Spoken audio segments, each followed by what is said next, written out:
All right, guys, welcome back to the Imaxit YouTube platform. I'm your host, JD. If you're new, please do smash that like button, share, and definitely subscribe. If you're a member of the channel, massive respect to you a lot. And how to become a member, please do click the join button. So as you saw by the title, what can young reggae boys do against Costa Rica?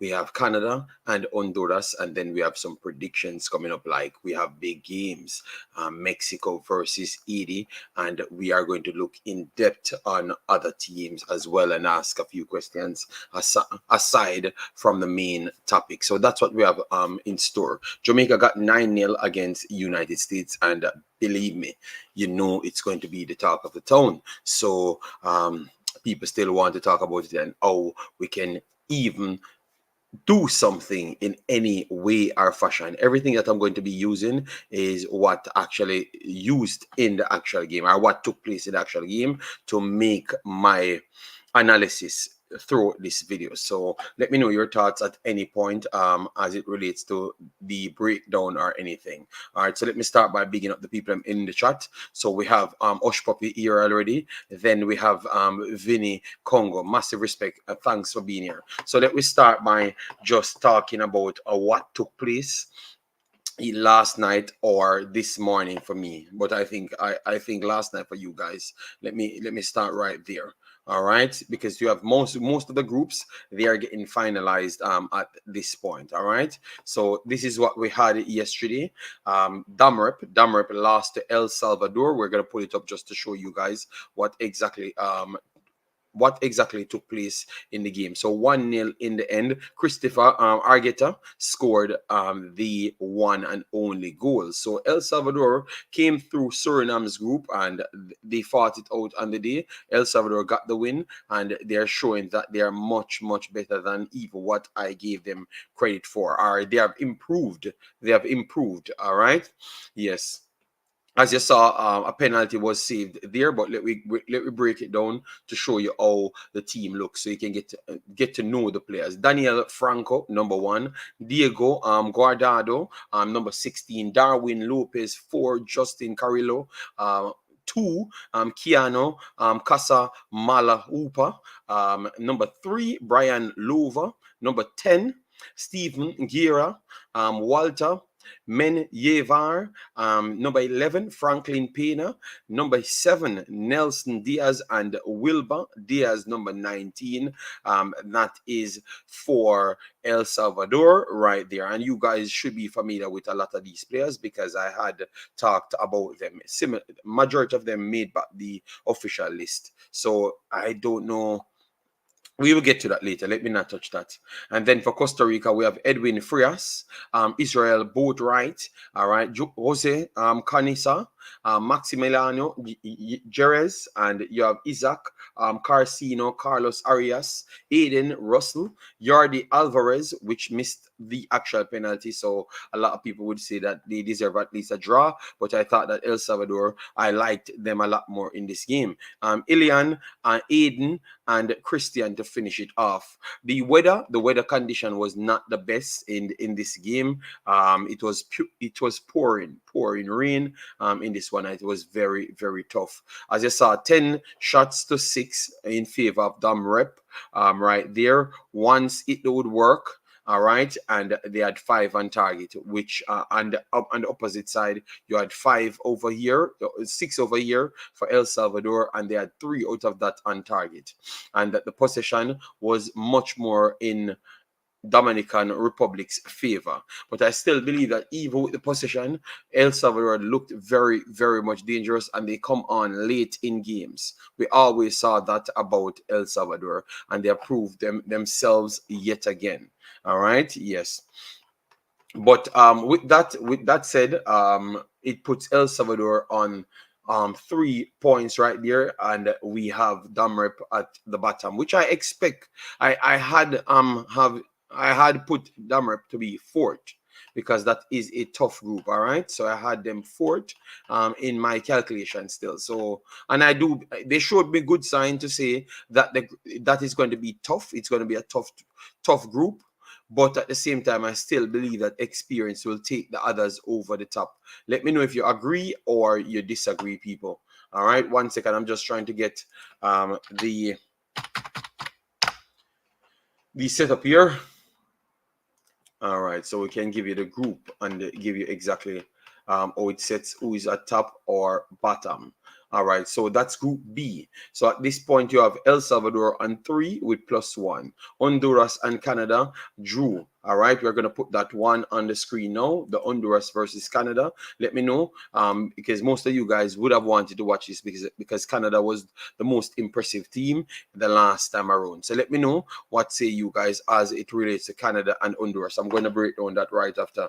Lee Young in the building, massive respect. Damrep should have won that game. All right, so Lee Young is saying that Damrep should have won it for him. Sayan Bowen, big up yourself. Thanks for being here. Every team looked better than Jamaica so far. That's what Sayan is saying. But we just had what? In total, we have 2, 4, 8 teams played so far. You know, you still have more to go, to be honest. Colin Quest says, no, they getting 6 from Costa Rica and 4 from Cuba. They are only participating. They never have any intention to compete. These guys and coach must be a pickup off the street. Okay, so Colin Quest always go extreme in everything, but obviously we have the luxury to put things on the screen, so we will go in depth in it today. All right, so don't worry yourself. Fabian full, but at the same time I have not blanked speech from anybody. I always give people the chance to speak, always. Never try to censor anybody and tell you that, oh, you can't talk this way. You talk any way you want. It's your free will. I am just not going to respond to it. Up for being full, big up yourself. Dash away that jersey, One United. Thank you very much. All right. So this, some people would say the Canadians really embarrassed themselves having a 2-0 lead and failed in the end to take full points. All right, because Canada went up against Honduras, and if you guys know, Honduras might just be the 3rd most successful team as it relates to CONCACAF teams. Aside from Mexico and United States, Honduras is always around there or thereabouts, you know, to be the top team there. Some people would say that Honduras tend to even be better than the United States from time to time. Don't know what you guys make of that one, but yes, a lot of people would say that Honduras might just be better than United States for a long while. You know, because United States struggled with Honduras over the U20s competition. Obviously, they got the better of them the last time out, but that still don't take away the fact that they have always had good results against United States. Let me know your thoughts, guys. I am going to be setting up a few things right here.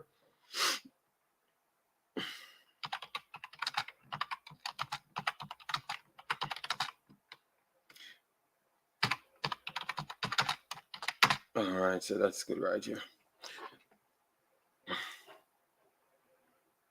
Yes, so as you saw, Santiago Lopez scored in the 17. Miles Morgan, one of the guys that impresses, scored in the 43rd minute. So 2 goals in the first half, and then they had repaid them with 2 more goals in the second half. Or Honduras gave you 2 more goals to make it 2-2. All right. So let me look at the roster for both teams. So you have Georgie, Gregory, sorry, Theo, Adam, Ethan Brown, Christian, Greco, Taylor, Jesse Costa, Javon Badwal. He's a good player. We saw him. We saw him play several matches so far for Canada, and I like what Canada doing, bringing through talents over and over from different places. Obviously, they have the luxury to have better infrastructure as it relates to development. So you see these guys popping up over and over. Matthew Bunbury and Miles Morgan, the same guy that I talked about, and Santiago Lopez. All right, and then for Honduras now, you have Daniel Pagada, Dalar Cacho, Jeffrey Ramos, Anfront, Tatum, David Herrera, Nixon Cruz, Roberto Assorto, Jefferson Castillo, which you know him, Derek Mancada, and Hangel Villa Toro, and Justin Ponce. So those are the ones that started. Let me pull up the numbers for you here so you could get it, all right? So in total, 12 shots for Honduras and 5 for Canada. 5 for Canada. And the possession is 53% for Canada and 47% for Honduras, all right? I think this was definitely a balanced game, slightly in favor of Canada. Obviously, they never got off enough shots, like how you guys would only praise the shots, but I still believe that Canada showed enough, and maybe some coaching errors really gave it back to Honduras. They could have tweaked things, but I thought that they went a little bit more security too early in this game. All right. Yes, they should have continued to press on. All right. That's what I say about Canada. But I do believe that Canada has the overall talent pool to get the job done or cause some very much big chaos in this this group. All right, and they were the best team and coming through, the most organized looking team, everything. So I want to give them their credit, to be honest. All right, and I think that they are going to surprise us and maybe challenge one of the better teams. All right, let me know if you guys are giving the Canadians any credit. All right, big up yourself, Umzo in the building. Massive respect. We're on the Canadians at this point. All right, they drew 2-2, dropped shift 2 goals in the second half, but I thought that it was some tactical errors from the coaching rather than just the players, or Honduras was dominant in the game. No, I thought it was a balanced game, slightly in favor of Canada, but based off tactical errors, hence why they never turned up to hold on in this one. So big up yourself, Umzo. Thanks for being here. All right, so that's how it looks now for these two teams. All right, I expected both of them to be the favorites, and based off what I'm seeing, I still believe that both of them are the favorites. Dam Rep will cause problems, but I still believe that Honduras should have enough to beat Dam Rep, and Canada should have enough to defeat Dam Rep. That's my take. Don't know about yours, but that is my take right there. All right. So let me move on now to more games. So these are the games upcoming. All right, we have Panama, Guatemala. Panama, Guatemala. Marlon talked highly of both of these teams, saying that they are very good. But tell you what, we're going to learn today. You know, both of them will be playing each other. All right.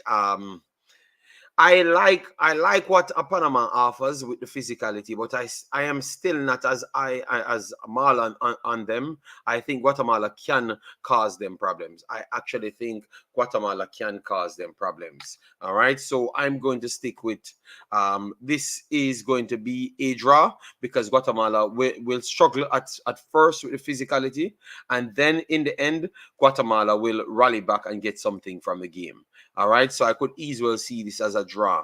All right, that's what I am saying. I'm not giving Panama the edge over Guatemala one bit. All right, that's my take as it relates to this game. Let me know yours in the comment section. All right, know it's early for a lot of you guys, but we have to do our thing on our own timing, so we can have the rest of the day to sort ourselves out. All right, because I might have to do Mexico 80 later, and that will be on my Wemaxit channel if I am going to do so. All right, so make sure to subscribe to my Wemaxit channel. The link should be in the description as well. And throughout this stream, or throughout every stream, you always see links posting. So always follow those links in order to get the information that we do put out per day. All right, because we do believe that we put a lot of work in it to make sure we can alert you guys or keep on informing you guys as what is available. All right, yes, so let me get it right here, and then we're good. All right, so that is perfectly good right there, and we are done and dusted. All right, so let me get into the meat of the matter now, people. Let me get into the meat of the matter. Steven Segay in the building, massive respect. Let me get to the meat of the matter now. Let me get into the meat of the matter. All right, so we started. What can young reggae, Jamaica Reggae Boyz do against Costa Rica? All right, let me hear what you guys expect. All right, at the start, then we're gonna break down how they started, the system that they started in, and all of those stuffs, and what improvements that they could actually make in order to see some positives there. The positives might not always end up into a win, but just to look better overall. All right, that's why I never put what can young reggae boys do to win the game, but actually look better, so you guys will be a little bit more satisfied. All right. Then we have Colin Quest says, any team get 9 plus, lucky not to get 15 is no good. That's poor. People should step down. That's criminally bad. That coach is mad. No way, no how that should have happened. Okay. All right. I understand you.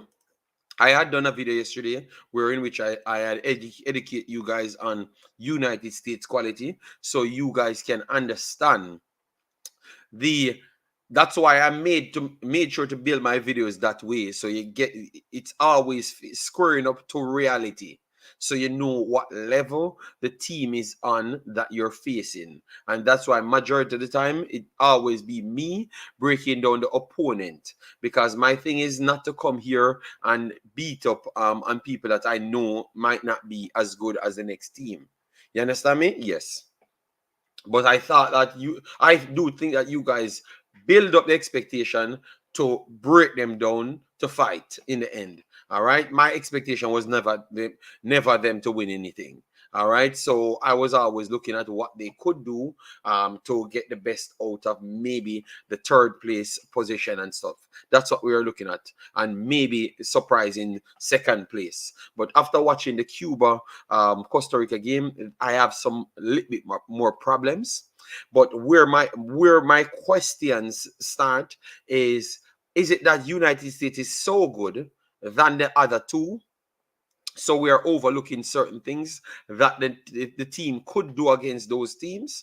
All right, that's where we're going to start from. So we're going to start try to educate you guys as to where majority of these Costa Rican players playing, so we can look at it properly. All right, because that's the best way to start. All right, so you get to know the quality of the other team. All right, Costa Rica. Lee Young says nothing. They can do nothing. All right, so okay, they can't do nothing against it. No problem. Jamaica, that was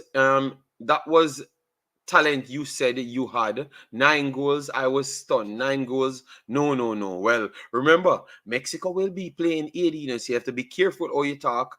Steven Segay. All right. Big up yourself. Big up yourself. Warrior 777. Massive respect. All right. I thought they were going to get 5, not 9. That is true. We had believed that it would have been less. All right. So I'm gonna pull up the Costa Rica squad, so you could get to see them, and we could talk about them to a little bit little more in depth. All right, so you could get to see them. All right, so this is the Costa Rica team. All right, they do bring 21 players, and we are going to try and go through it. You saw it right here. The first one, Bernie Rojas, 17 years old, and he is at Deportivo Saprissa 2. So that is the lower version for Saprissa's main team, which is in the Costa Rican League. Sebastian Quesada is 18, and he's playing for Sporting FC San Jose 2, which is the 2 version is always the lower version. All right. Marcelo Locayo is 17, and he is coming from the Belen at this point, the full one. Forban Samadian, the captain, is 19, and he is coming from Aluanze Reserves. All right, yes. So maybe he's going to make the step up soon. Alejandro Arenas is 19, and he's a center back, and he plays for Alianze Reserves as well. All right. So they are on the fringe for the main team. Andre Noranyo, 17 centre back as well. He's playing for ADR Yikaral so far. And every time you don't see two, it's the main teams. Walter Ramirez, we talked about him. He played much more up. They have him listed as a left back here, but he played left midfield the last time around. And he was impressive playing left midfield. All right. Yes. He is also in Alianza reserves team as well. He looks very good. Maybe could be the next breakout talent for Costa Rica.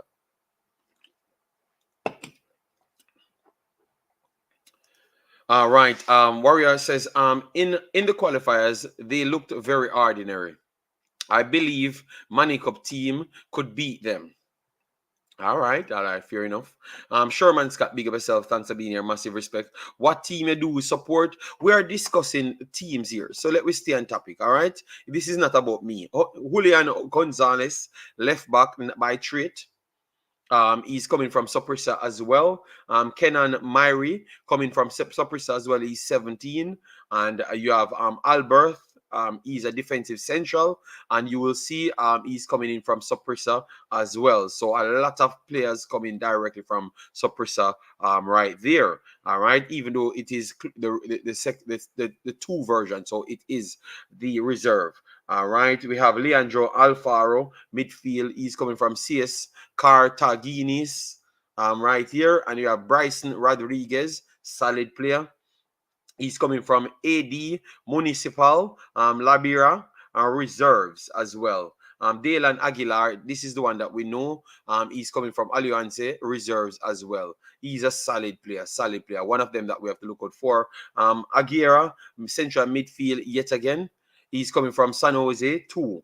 All right, Claudio Montero, coming in from the reserve as well from Alianza. So it's between Saprissa, Alianza, and now we just saw Los Angeles FC Academy. That's One Chop. Matthias One Chop is 16 years old, attacking midfielder. Massis is an solid player. Saprissa 2 right there. And Handy Roas, he plays for the main team, the national team. That is Costa Rica's national team, and also this team as well. He's their high profile player right here, and definitely missed a penalty, but he looks comfortable doing what he's doing. Very, very technical, strong, physical player, so he can fit almost every single mold. And I do believe that he's going to be the player that you have to look out for. Cuba made sure to try and stop him, and they never actually stopped him. Thought that he stopped himself in this team. Esteban Cruz, another good one. He's 19. He's from Alianza, the main team. Yeah. And as you saw here, and he scored as well. He was the one that peeled out the back to score the goal, stayed inside. Very good. Dylan Ramirez, central forward as well, 19. As you saw, San Jose, 2 as well. And then you have George coming in from Alianza reserves. So majority of them are coming from the reserves team for Costa Rica or the main team. And you have one from United States. So that is the mixture. That is the mixture that we do have there. Let me know. So by just the metrics, you would say that Costa Rica League is a higher league than the JPL. All right. But some of the players that we have, they are playing in the JPL. So would you say that means they are higher than the reserve players for Costa Rica? I would say, based off the overall footballing studies in Costa Rica, because they are producing players over the years and they have been shipping out their players for majority of the times, and they kept their players at a high level and continuously develop more. Even with the old squad, we thought that they weren't going to get straight back to the top. They have sold a lot of players, way more than what we have sold worldwide, and put their team straight back into the mix. All right. So I want to say that they have a better academy program in their country than Jamaica, and it's not even close. So based off that, I do think that even though some of them might not jump through the hoops to make the first teams, it's harder to make first teams in Costa Rica than Jamaica. So some of these guys can be true talents that could start in same JPL teams, but they can't get that opportunity because they have a lot of other persons in the way to block them. You understand me? So you could look at it from all of those ways. So I wouldn't say based off them playing from the reserve means that the guys them coming in like Adrian Reed and Christopher Ainsworth better than them, because some of them have higher market value than both of them and they're playing in the reserve. So that tells you how much they rate one league over the other. All right. So I would say that squares off each team. Let me try and close it off right here to go to right here so we can get it a little bit more. Costa Rica, Jamaica. Let me pull it up. Let me pull it up. I'm going to go through the setup for Costa Rica, who they are going to use or who they would use again. All right, so this is Costa Rica U20s right here. All right, so this is Costa Rica U20s. This is, let me pull up what they started with, and I'm going to do the same for Jamaica as well. So this is how they started. As I saw, I wouldn't. Yeah. At the start, they started with a 4-4-2. They did change it to a 4-2-3-1 throughout the game. All right. Cruz was way more the central striker, and Roas was one of the attacking midfielders. So that's how they changed it. All right. So I would say that Myri would have started back because he looked much more comfortable than most on the ball. Because I thought that the problem is when they went up against Cuba, they had problem to start controlling the tempo of the play, and that was a big problem for them. That was a big problem for them, people. That was a massive problem for them. Them controlling the tempo of the play. All right. And it's not because they couldn't, because they had the space, but I thought that most of these kids went on and just literally got into a battle with Cuba rather than just doing what the coach stated. So I want to say that they look like they can get off their perch easier than a well-drilled, much more professional United States team. Not saying that that we can do it. I'm not saying we could do it. I'm just saying that they are less mature than the United States players in terms of footballing arguments overall. All right, so that's what I am saying still. But I would have gone back with Myri, and I do believe that they're going to do so. Both Albert was injured. I don't know the extent of his injury. So if if he's still injured, he wouldn't play. But if not, I would have kept him because he has the ability to press. And after seeing the Jamaica game, it's the only way they could go is to flat out press Jamaica. Flat out press Jamaica. So I could see them easily well change their system to a 4-3-3 rather than playing a 4-2-3-1 or a 4-4-2. I actually don't believe that they're going to go 4-4-2. They're going to go 4-3-3, get the body in midfield, and just get the pressing, because they do believe that the controlling for Jamaica and the passing is very poor based on the first showing. And you have to go off what you saw, because we saw them played Mexico, we saw them played Guatemala. They were poor passing as well. And we saw them played 3 games in the first qualifiers. They were poor passing as well. So that is in total 6 games we have seen Jamaica played. Obviously, we have changed around the team quite a few, but you have some of the key players them and the passing have not improved. And we had times then when we had better players and the passing had not improved. So I want to say that they are going to attack that based on the information given that we can't pass the ball as best as possible, but we want to do so. So I could easily see Roas, Esteban. So I could easily see Esteban playing the striker, Roas playing the actual right wing, and Ramirez, because he has the defensive ability, playing as the left winger. All right, and then in midfield now you have Loria and Aguilar sitting a little bit deeper, and Mattis. So Mattis can come in and he's comfortable inside, and now they would have more control of the play. So I would go with everyone at the back right here, and everyone on the pitch. I would start with everyone on the pitch, but I would have changed the formation around to make these three, Massis, Loria, and Aguilar being the midfielders, and Ramirez goes straight up the forward. Obviously, he's listed as a left back, but he can play all of these positions very, very comfortable, and make sure they press Jamaica to try and cause as much problems as possible. So that would be my intention right there. That would be my intention right there if I'm Costa Rica, and I do believe that that's what they're going to come with. Jamaica could work around it. Jamaica could work around it. Let me look at the Jamaica team now against the United States. I know. Let me just avoid the 9 and let me just talk about the players, what they have shown over the whole time. We know them, because if we just look at the 9, we ain't gonna have any conversation here. Lansley, big up yourself. Thanks for being here. Massive respect. Yeah, man. So Jamaica started.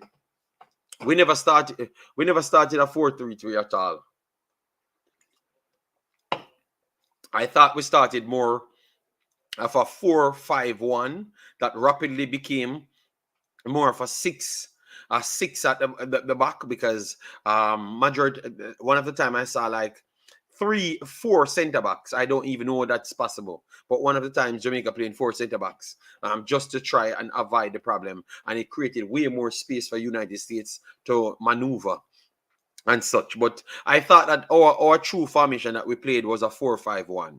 A 4-5-1. Burkett and Garden was way deeper, and Nailawa was the only one pressing. Let me know if you guys saw that, but I think it was way more of a 4-5-1 than a 4-3-3.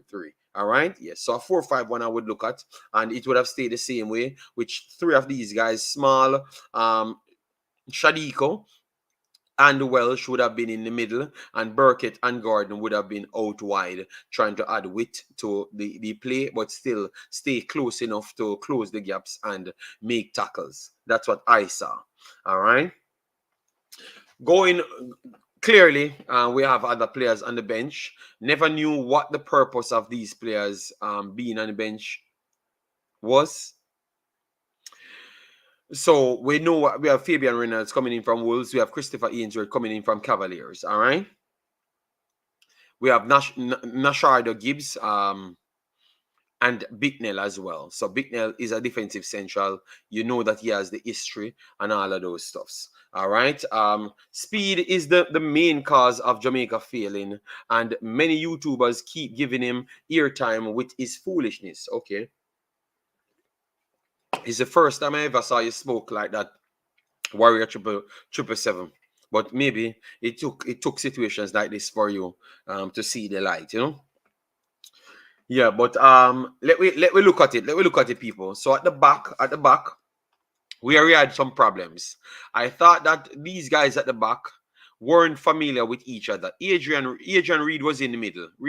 Adrian Reed started in the middle. So sorry about that. Adrian Reed did start in the middle. He never started at the back. All right, he started in the middle, and because of struggling, he ended up in the back in the second half. So sorry about that. And who was around there? I would say, one second. Let me get. Yeah, Adrian Reed was not a centre back in this game.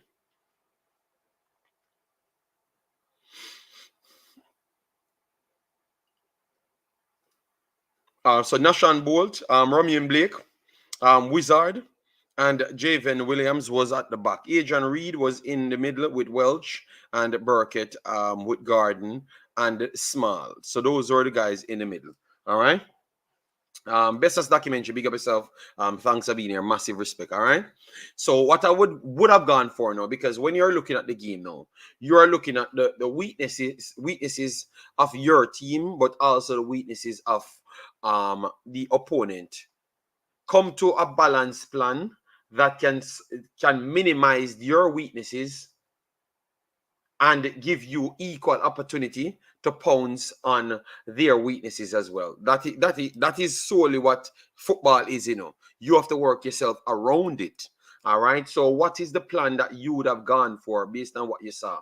So what we identified Passing, especially passing at range, passing under pressure. So passing, range passing, and under pressure, passing, range and pressure, passing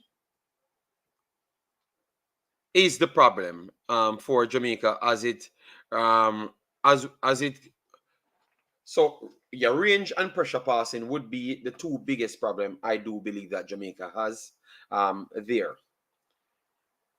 Stamina,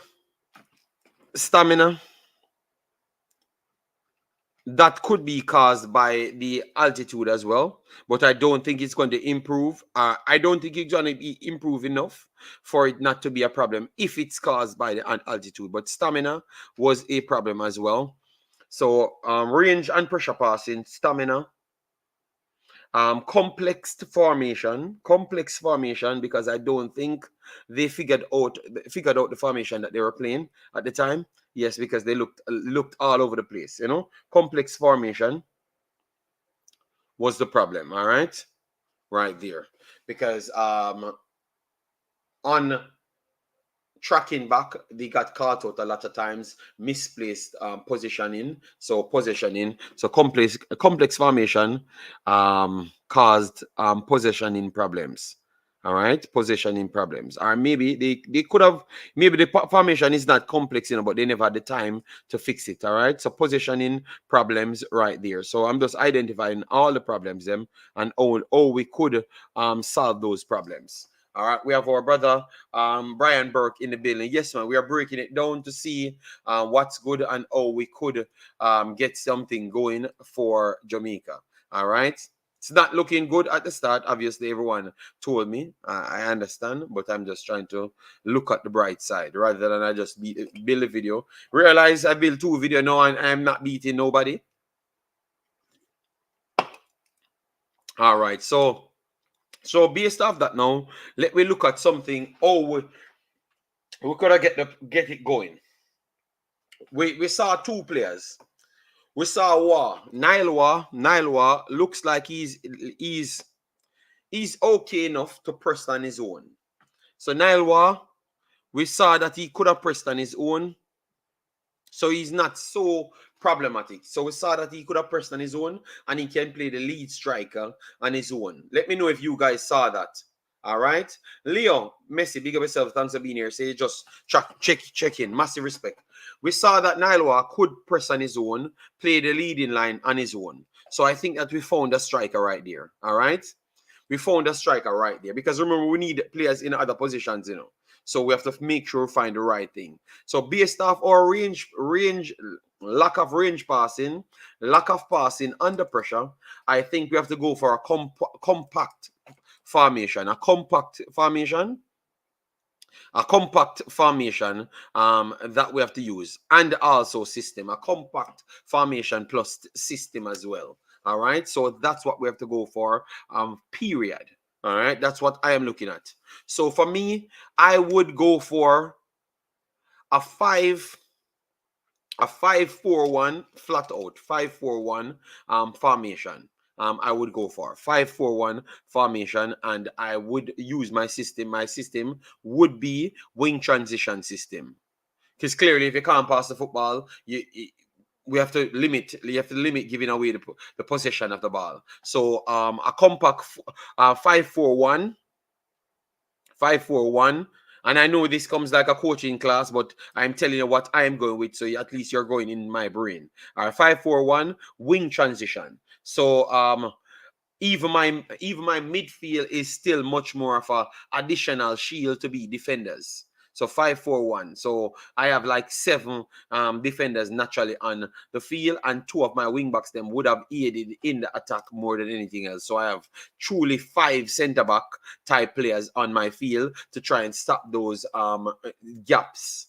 All right, and they would have been closer to each other, so we could have helped out each other with the passing. All right. Why 5? No, I'm explaining why I would go 5-4-1. I'm explaining it, yes, because I have it on the screen here. Let me break it down on the screen. It's on the screen. So 5-4-1 I would have gone with. All right, so let me pick my players for the 5-4-1. All right. So we have Nailwa, which is going to be the striker for me, period. So he gets his striker spot. So Nailwa. So Nailwa gets his striker spot. And he has to do the same thing, press as best as possible to hold back their centre back. That is his duty at this point. Link plays and press as best as possible to hold back their centre backs, push them off us. That is his duty right throughout. At the back now, at the back, I will go with at the back because I clearly saw what's going on. At the back, I am going with Romain Blake. Romain Blake is playing central, the central centre back. So the deeper one, as best as possible. He will get time on the ball and he can link play and he can dictate the play as well. Because even though we might not believe that he's the best, what I believe that he has the most experience out of majority of them. So I'm going to put him at the center of my centre back. All right, center of my centre back. Let me pull it up here. Let me pull it up here so I can get it. I'm gonna build a different thing. I'm gonna build my starting 11. All right, that is very good. Jamaica U20s. Let me work it this way. 20s. Yeah, man. That is good. So I can work it this way. Yeah, man. I will do it this way. 1 second. Let me pull up that one so you can get it. All right. So I don't need to be here struggling to explain it to you. All right. So we already discussed it so far. So we're gonna go with a 5 at the back. All right. So one here, one here, one here. So slight wing back. But a deeper wing back, so no expansive, nothing. All right. Then we have 4 across. All right, let me get my number 9 and then 10 and 11. Yes, so this is the only damn way possible. All right, so we have Nailwa so far. Let me set up the jersey. Let me set up the jersey for you guys. The jersey, main, green, second, yellow. All right, so far we go for the Nile, the 9. The 9. Let me get the 9 right here. And let me put him right here. So Nailwa makes it for me in my team. He's going to be the number 9 right here. So Nailwa in my team, number 9 right there. All right. All right. Ricardo said, I'd be surprised if we get a draw. Costa Rica is individually and collectively just better team than us. Even without big name players. But Ricardo, we can't say they don't have big name players. They have the biggest name player out of everybody else because Rojas is a very much big name player. So I wouldn't even say without big name. They have several big name players. Maybe to us, they are not big names, but they are bigger names even worldwide than us because Ross might be the biggest name in the entire 2 squads. Yes, he's very, very much well known. All right, so Nailwa, go there for me. Let me know if you guys agree. And then let me pull up Blake. I know we can't get the best of Blake right here, but Blake is going back in the team. All right, so Blake go in the number 1 spot. So that's 2 spots filled so far. Blake go. No, oh my God, I put Blake. No, stay. Sorry. I made an error. I put Blake in goal. Sorry. All right. So number 3, it will be Blake. All right. So let me put back 0. No player. All right. So player. All right. So Blake gets his position right between the 2 center backs. He can see everything. He can make shorter passes, which I think is still one of the better players at doing the shorter passes. All right. So Blake makes the team. All right. Blake makes the team right. Makes the team right there. All right. Then my next player would be Adrian Reed because I'm trying to be as solid as possible. All right. Adrian Reed did go back to center back in the same game. So Adrian Reed is going back to center back here in my team. So Adrian Reed is going there. All right. Adrian Reed is going there. Adrian Reed is going there. All right. So Adrian Reed going there. And I'm taking the captain away from him. All right. Yes. All right. So Adrian Reed make up the numbers there. to make it 2 for on the left-hand side. All right. Yeah, left-hand side. I will leave him over the left-hand side for now. So Adrian Reed and Blake makes my team right here. All right. So we're going to start now. All right. Boss Thomas, big up yourself. Thanks for being here. Give Blake the captain. I think it might just go that direction. But let me take our time. All right. So we're filling out the team. We are filling out the team. All right. Brian Burkett would be one of the wide left and right. Gordon. We will come back to that. Brian Burkett looks comfortable to play even deeper.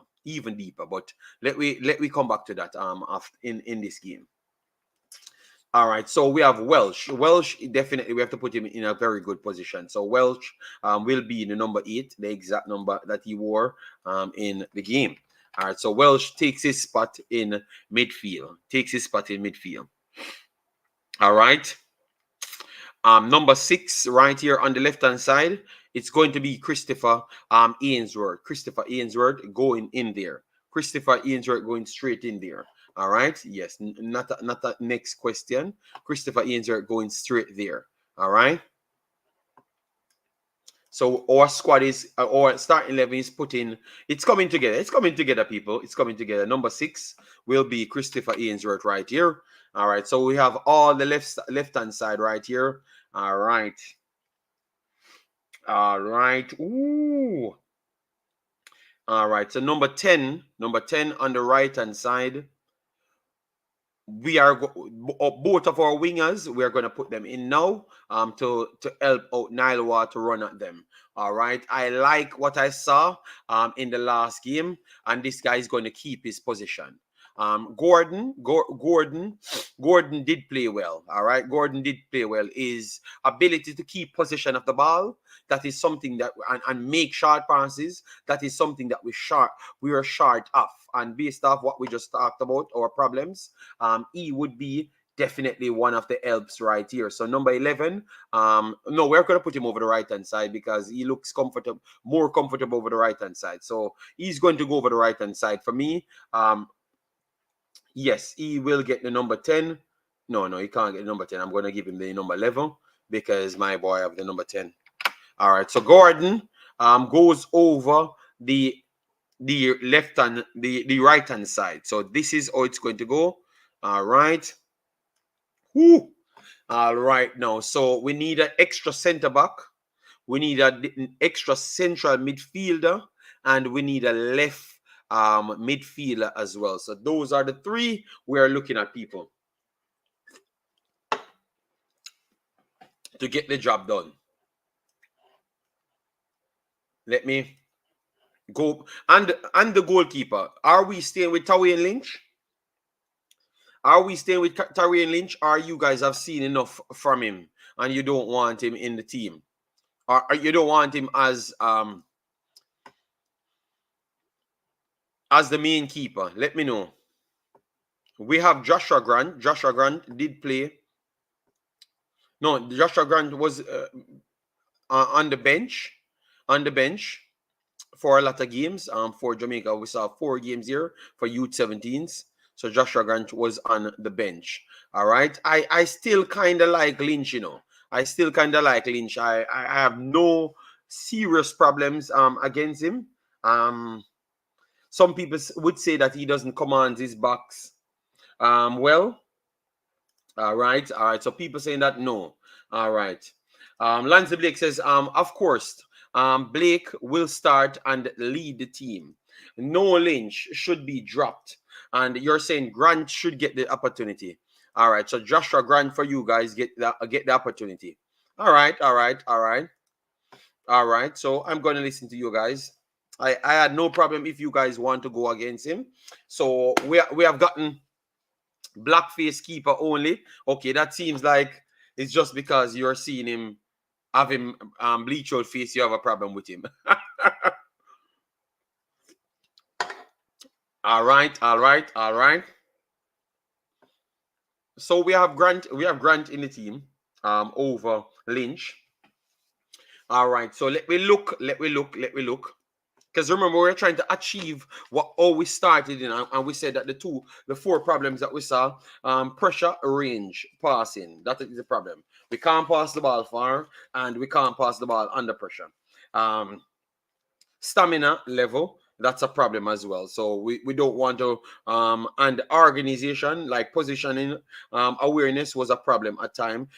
And I do believe that it came off complex formation. All right, or maybe time they did not have to do the job on the formation.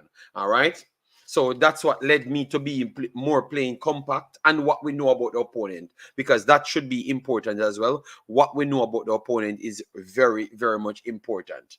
All right. So let me look at the overall additional pieces that we want. All right. So Bolt, Nashan Bolt.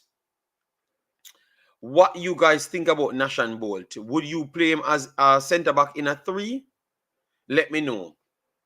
Would you play him in a centre back in a 3 or not? Or you would go on your bench and try to pull off others? What I would do, let me. I know that a lot of people might agree on this side, but let me tell you what I'm going to do in midfield. For my extra body in midfield, it's Bicknell. Bicknell coming on, and he's starting with Welsh. Welsh will be the one that's a little bit more creative, but Bicknell as well can pass, and I think he's going to increase the accuracy as well. So now we had heard that we have a good passer in Adrian Reed and Compose. So now he has better composed personnel in front of him, which is Bicknell and Welsh. And then him himself would add to the passing, and Romain Blake can pass. Christopher Ainsworth can pass as well. All right. And then we're going to put in a number 10, the second to last spot. All right, because this is going on good, and this is a nice video. This is definitely a nice video. All right, because I think if we want to have any chance, this is exactly how it's going to go, and people will give me respect on my team. All right, so let me put in number 10. Number 10 will be Reynolds coming off the left-hand side to link up with the forwards, but still stay deeper to keep the balance of the team. All right. Steven Sige said Jamaica U20 played confused. I think they play like street boys, no discipline on the field. But maybe that was just based off time. Why not try Burkett with Welch? I wanted them to have an opportunity to win back the ball. I don't think Burkett will offer that ability to take the ball back away from them. All right, but I never put any right back as it. I still have 2 more spots. I never filled all the spots. I still have 2 more spots. Don't worry yourself, man. We still have 2 more spots to go. We still have 2 more spots to go, people. All right, let me show you how it looks at this point. All right, it's going to look nice for you guys. Believe me. All right, let me fix it. All right, think that is nice. The players are big. All right. All right, that's nice. So you see it. All right, so we only have 2 more spots to go, people. All right, we have a right-sided center back to put in, and we have a right wing back to put in. So those are the 2 we are looking for. Remember, now, guys, I am going with based off what I saw and how we can try fix the problem. All right, I know this is not the video that you guys would want to be seeing on today's day. All right, yes, and I will have a shorter version video coming for later. All right, yes. So, Boss Thomas, or are we looking for the final spot? Or are we looking for the final spot, people? The final 2 spots. All right, so let me, because now we have gotten better passes of the ball. Micah Welch proved himself. Bicknell, I saw him pass the ball good before. He can't be so bad after 2 years. All right. And I still saw him try to pass a few passes. All right. Adrian Reed, we saw him pass balls in different games a little bit better. All right. So I know that he has it in him. Christopher Ainsworth, I saw him play better under pressure. So I know that he has it in him. Ashton Gardner and Reynolds, they have played good for Jamaica almost every single time they played. So to be honest, and he was good on the ball. So I think our passing problem would have we would have gotten significantly better in having the ball under control and short passing at least would be significantly better, because all of these players so far are better passers. All right, yes. But we're still short of 2 players. We're not starting the game with 9 players. Not bad. All right. All right. I like, and I might just put it out, and say this is what will solve Jamaica's passing system confusion in their system problems. All right. Steve Sige said Jamaica U20 plays with no confidence. Dominica Republic played El Salvador. They attack El Salvador, but a lot of people knew what they were doing on the field. To be honest, Romain Blake too short to play center back. Warrior 777. That's the reason why I put him right there. You realize that? That's the reason why I put him right in between the 2 more roaming center backs. All right, because he has the skill set to do play sweeper very well. All right, yes. So he ain't too short to play no center back, people. Don't let people fool you. All right, he ain't too short to play no center back. Steve Sige, big up yourself, thanks for being here. Massive respect. Fire Gunner in the building said, JD, I am going to nominate you as the statistician for the U team in Jamaica. Oh my God. I might just be qualified for that, Fire Gunner. I might just be qualified more than most for that job, but maybe getting the coaching job, I am not there as yet. But the analysis, the video analyst, I am qualified for that job 100%. All right, but I'm not taking any job that I'm not getting paid. I don't work off sensationalism. They have to pay me. All right. Yes. And I'm going to put my hardest work out. All right, big up yourself, determined. Massive respect. Thanks for being here. Yeah, man. All right. So we need 2 more players, people. We need 2 more players, and we still need to keep it in the same realm of. We want you to be composed under pressure. You should at least be good enough to get good positioning and passing ability. All right. Yes. So that's what we're working on. All right, because we want to at least have a good showing. We might still not win the game even with this selection, but I damn sure we're gonna get a better showing, 100% a better showing, because we try to go closer to this to get the better showing.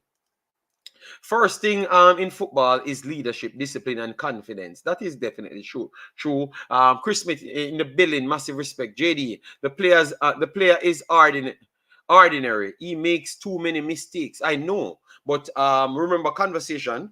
Context matters in conversation. I am rating him with all the other players beside him. I never rated him with nobody from America, nobody from Costa Rica, nobody from Cuba. It's a selection pool that we have to work with. All right, so that my conversation. Richard Crawford said, fire Craig Butler. He has to try to change it. Apply for the job. They really need a good analyst. Well, they are not going to give me because my behavior is not good. I am closer to Big Ed John Wall. All right? Yes. I am closer to him more than anything else. If I see the truth, I am going to tell you the truth from day one, And the one thing about our culture, we don't like the truth. All right, we don't like the truth, none at all. All right, so yeah, and I'm always gonna start with that. So Warrior 777, let me know if you think that, based off the conversation, let me know who you think could have replaced Blake in this position. For me, I am going to for me, what I'm going to do now, I am going to fill out my next 2 spots to start with, all right, and then take a picture of it, and then I can post it on my my platform, all right, and then lead people to the video how it could work, all right. So who I'm going to go with now? Orion Watson came in for small. Orion Watson doesn't look that bad, but yeah. So Nashan Bolt Barrett is going to be playing on the right hand side. You have to do something for the team, all right? So I'm going to put him on the right hand side, people, all right? The right hand side, I'm going to put him on, all right? So let me catch it right there for you. So let me see. We should only have the. All right. So we still need 1 center back over this side. All right. So Bolt Barrett will be the right. No, we could put him in. And then use my boy as the right wing back. 1 second. I might just get my squad completed. All right. So I'm gonna put Bolt Barrett in as the right and center back. Right and center back. I'm gonna put him as. All right. Right and center back. I'm gonna put him as. All right, so I'm going to put him as right and center back right here. And then I'm going to put in Burkett. I'm going to put Brian Burkett, which is comfortable on the ball. I'm going to put him right here. So he's going to play a wing back role right here. So number 4, he will be the final placement. That's what I'm going to start with. All right. Then we know that we have at least one central to change. We have wingers to change from. We have strikers, and we are limited on the defensive side, and we have goalkeeper. So this is what I would start with. Let me know if I've made any mistakes along the line. You're not going to sit still. You're going to rock the boat too often. Yes, that is definitely true. That's correct. We don't like the truth. That's why we believe SBF and JPL is as good as EPL. Chris Smith says, JD, some people was saying Blake should get called for the senior team, and you told them he's not on that level. But it was very clear, and we have to always reason with context, to be honest. I am a novice to football, but I would do a better job than wait. All right, so that's what you're saying. Let me see if I'm going. Let me download my squad, people. I am downloading my squad at this point. All right, yes, 541. If all truth shall be told, there will be no place on earth. All right. JD, you believe JFF interested in the U20s to qualify for anything? I think you would want to. Because U20s the U20s is a professional tournament, and it is the next stage for your national team. And if you're trying to sell a product to say that the U teams are good, that is the only best way to do so. All right. Yes. So I think if they don't want to take this serious, that would tell you the type of persons they are, and they wouldn't be the people for the job. To 100%, they wouldn't be the people for the job. All right, because you can't be the people for the job, and your attitude would be something like that. Worst off, you would have the opportunity to set a next generation coming, and you have been selling people that for the longest time. All right, join us live, breaking down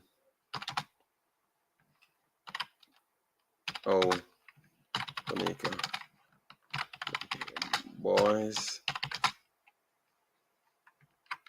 could improve stamina to some extent,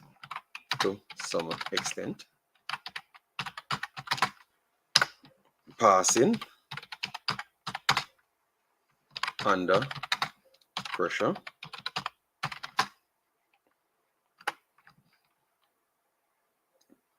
passing under pressure, yes, and still remain a attacking threat. All right, so people, I was just putting some things together, so at least people could get it. Once you come in, please do hit the like button and share and subscribe. All right.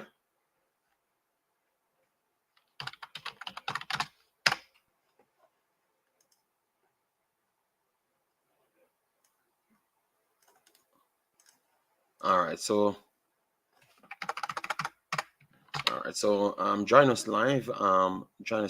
Breakdown how Jamaica boys could improve stamina to some extent, passing under pressure, still remain a attacking threat. All right, so that is fair enough. Attacking threat, and link is here. 1 second. So because people like to see Yeah. Link is here. Link is here. Like, share, subscribe. All right, so I've put everything there. So we're good now, people. We're good because I've shared the thing. So when people click it, they can look at the formation and everything. And obviously come to the video to see the breakdown, why we and why we got to that said problem, said solution, I would say. All right. Joseph Brown, big up yourself, thanks for being here. JFF is being short-sighted and not seeing that putting the best product out in long run will benefit the football more in the future. I do believe that maybe some would want it. Big up yourself, Omar Fowling, thanks for being here. Some would want it, people. That's what I do believe. But at the same time, they look like, for instance, let me explain something. I heard Mr. Spade try to allude to it a time before.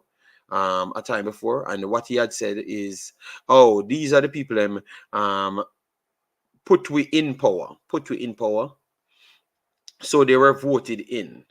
So that's why they have to come to a understanding. So if he claims that he would want all English players, right?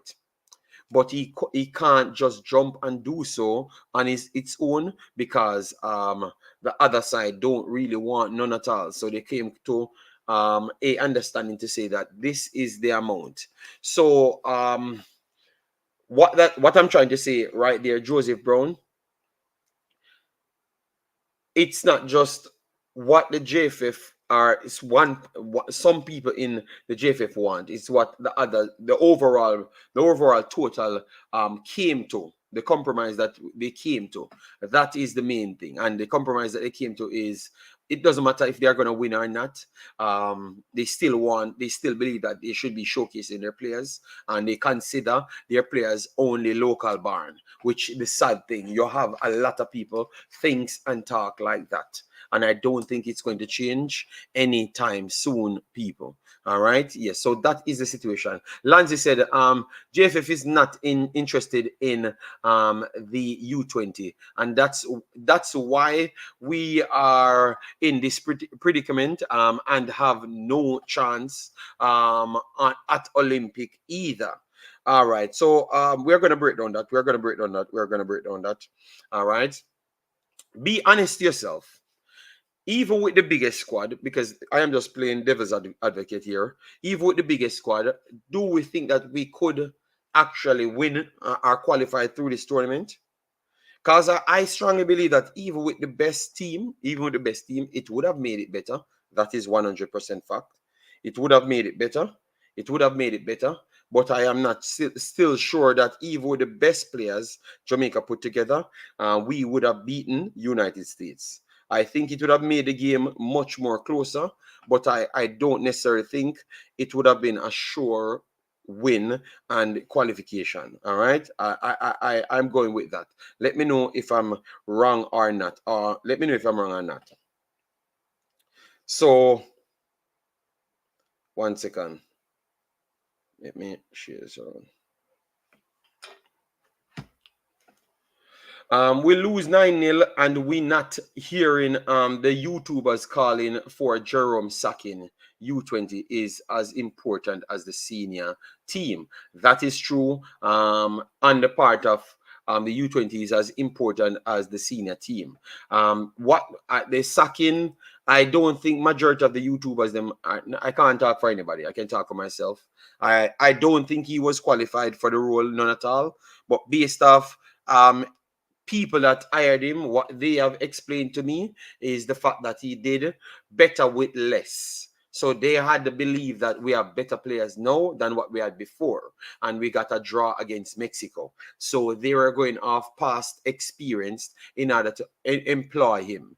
Did he do enough to warrant the job? I didn't believe so. Because my overall approach was, I do take it as serious as what you had said. You understand me? That was my overall approach. So me being taking it as serious, I would have put the person that I think can get the best out of these players, because I know that we're using professional players that might not be playing out inside the country, we don't have any professional players playing inside the country, to be honest, because we don't have any professional league inside the country.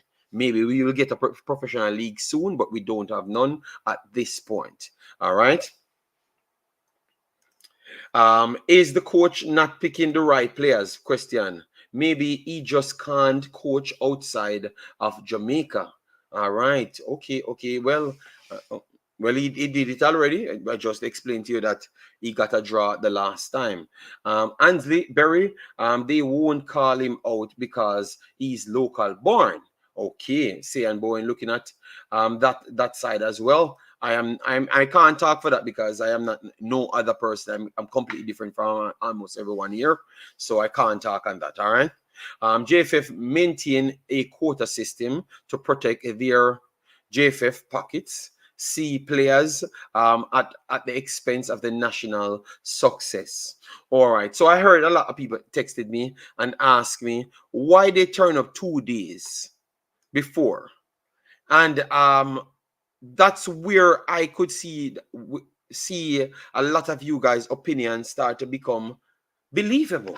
You know, I believe you, JD. The team might not have won, but to get embarrassed in front of the world is not a good look. You can lose, but it's how you lost the game. That is 100% correct, and that's why I was going off that way. All right, so I had done some research, and what I've learned, I don't get the exact amount of days, but what I've learned, guys, is that one one. I'm going to share the link, Pastor, and if you want to come on, you can. Is that one? The Concacaf pay for a certain amount of days. And I do believe that it's for hotel and stuff, it's from either 3 or 2 days before the tournament starts.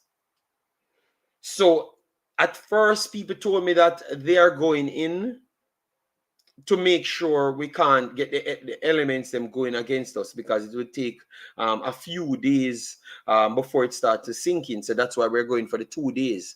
But it looks a little bit suspicious when I heard that it's 3 or 2 days CONCACAF paid for you to be there. You understand me? So, and I had to share that with you guys. I don't know if it's 3 or 2 days exactly, but it's between 3 and 2 days they are going to pay for. So you only can come in 3 or 2 days that they are going to be responsible for. So if you want to come in for a week, you have to pay for that. So, and I would love for somebody in the JFF to be honest and answer that. Is it solely based off the fact that you never wanted to pay for the extra days, and so why you send them in that late, or it is because you said that you never wanted the elements to go against them, so you wanted to go in a little bit later? And if so, it ended bad now, and then the elements will be going against you against Costa Rica. So who is going to take blame for that? So I want to know the answer for each one of them. All right. And I think that it is a fair question to ask people. Let me know. All right. Fuzzy fail and still get a CAC game. Determined said, JD, you really believe that command speed? Seriously, this is only benefit speed. That's what Determined says. But I have to work through the thing, and if it makes sense, I'm going to call it out directly. And if it doesn't make sense, or if I have to ask a question, I have to ask the question. I thought that I've asked a valid question right there, because it's something, this is information that I've gotten overall. All right. Someone will come in or watch this video and give me an answer. JD, do you think Lenny I could be the new technical director? I don't know. It's tough. It's tough. Let me send this to Lansley. So if he wants to come on, he could. All right. Why would I be interested in U20 if I can't develop players? Speed. Question speed. Okay. JD, look at the result. 2018 under 20. All right.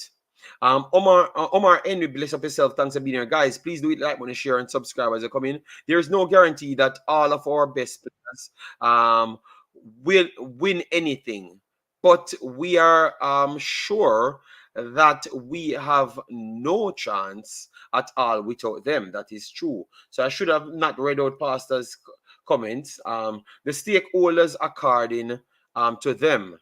All right, all right, all right. So this is the pastor. Pastor, you can turn your phone sideways so we can get information. All right, yeah, that's good. That's good. All right. No, JD, those players were better, and that was a very weak Mexican team. All right, all right. Nothing is guaranteed, but it would be better showing. All right, all right. So, all right. So, guys, that's why I made sure to bring it up. All right, JD, it's all about money. They don't take it seriously enough to put the money in the U20 program.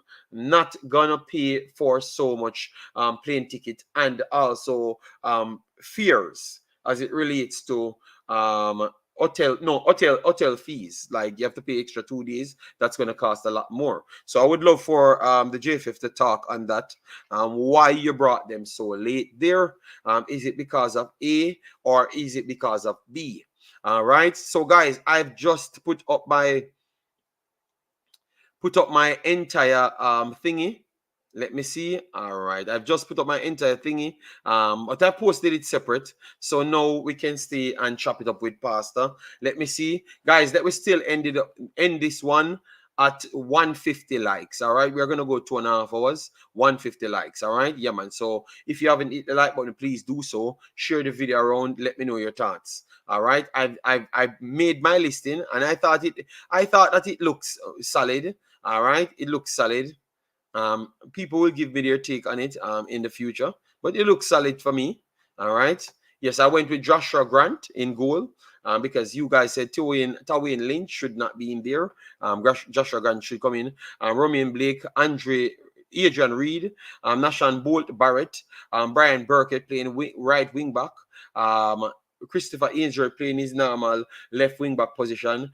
Fabian Reynolds start. He's playing over the left midfield side. In midfield we have Bicknell and Welsh, two natural deeper line midfielder, and Ashton Garden playing on the right hand side with Niall Waugh going up front again because of how we saw him perform the last time. All right. Poster of fry eggs, JD. All right, all right, all right. Pasta, fry eggs. Okay, I don't know why Pasta came on the program, but not talking. So, Pasta, like how we know it's working, you want to finish fry your egg and then return? I can do that. I can do that. That fellow works. It's the same link. Is that fellow working for the Feds? All right, all right, all right. So later, Pasta, with whatever you're frying. All right. So that's what they said. All right. So guys, Pasta will be frying his eggs and stuff. All right. Yes. So prediction time. So when Pasta returns, we can chop it up. All right. When Pasta returns, we can chop it up. So prediction time, based on what you saw from Costa Rica, with my setup, what you expect. Because I do believe that my setup and instruction would be simpler for them to play under, and also fix majority of the things that we saw the last time. It might not guarantee us a win, but a better showing, I think. All right. So with that said, you look at it. Give me some predictions, guys. We have 89 people here. Drop a prediction, what you expect for the Costa Rica game. That's the Costa Rica game. And then we're going to talk about United States, Cuba. All right. All right. So let me hear. I want to hear the predictions and for everyone inside the chat. Guys, give me a prediction. And 2.5 hours we are going. 2.5 hours we are going. Nothing more than 2.5 hours. All right. All right, so we got one prediction so far. All right, we have Cian Bowen says Costa Rica 4-0 or more, no argument. So you think that we're not scoring against Costa Rica. Even with a quick counter, and we saw Cuba cause some problems here and there. But you think that if I've set it up like this, we can't play out with better players? So you don't think what I've done even guarantee us even a goal? All right, that's saying Bowen. All right, Omar Fowling said he, with the setup that I have, he's going with 3-1 Costa Rica. So Costa Rica still winning, but he could see Jamaica get an opportunity and score a goal. Good Lord. Then we have Chris Smith saying Costa Rica giving Jamaica 6. Wow. 6. 6. Ooh. All right. So Costa Rica, a 4-3-3. Walters, Cruz, and Rojas playing up front. I do believe that Cruz and Rojas are good as any one of the forwards, right? The forwards and for United States. So, and they can press well. They are comfortable on the ball. They are good at taking on players, and their shooting range is very, very much immense. Because you saw them shooting, so you know that they are good enough. Yes, so I could see them causing problems and scoring, and cause the same problem what United States caused. But I think their midfield is less weaker than United States, and I think that's where we could get ourselves relieved of pressure.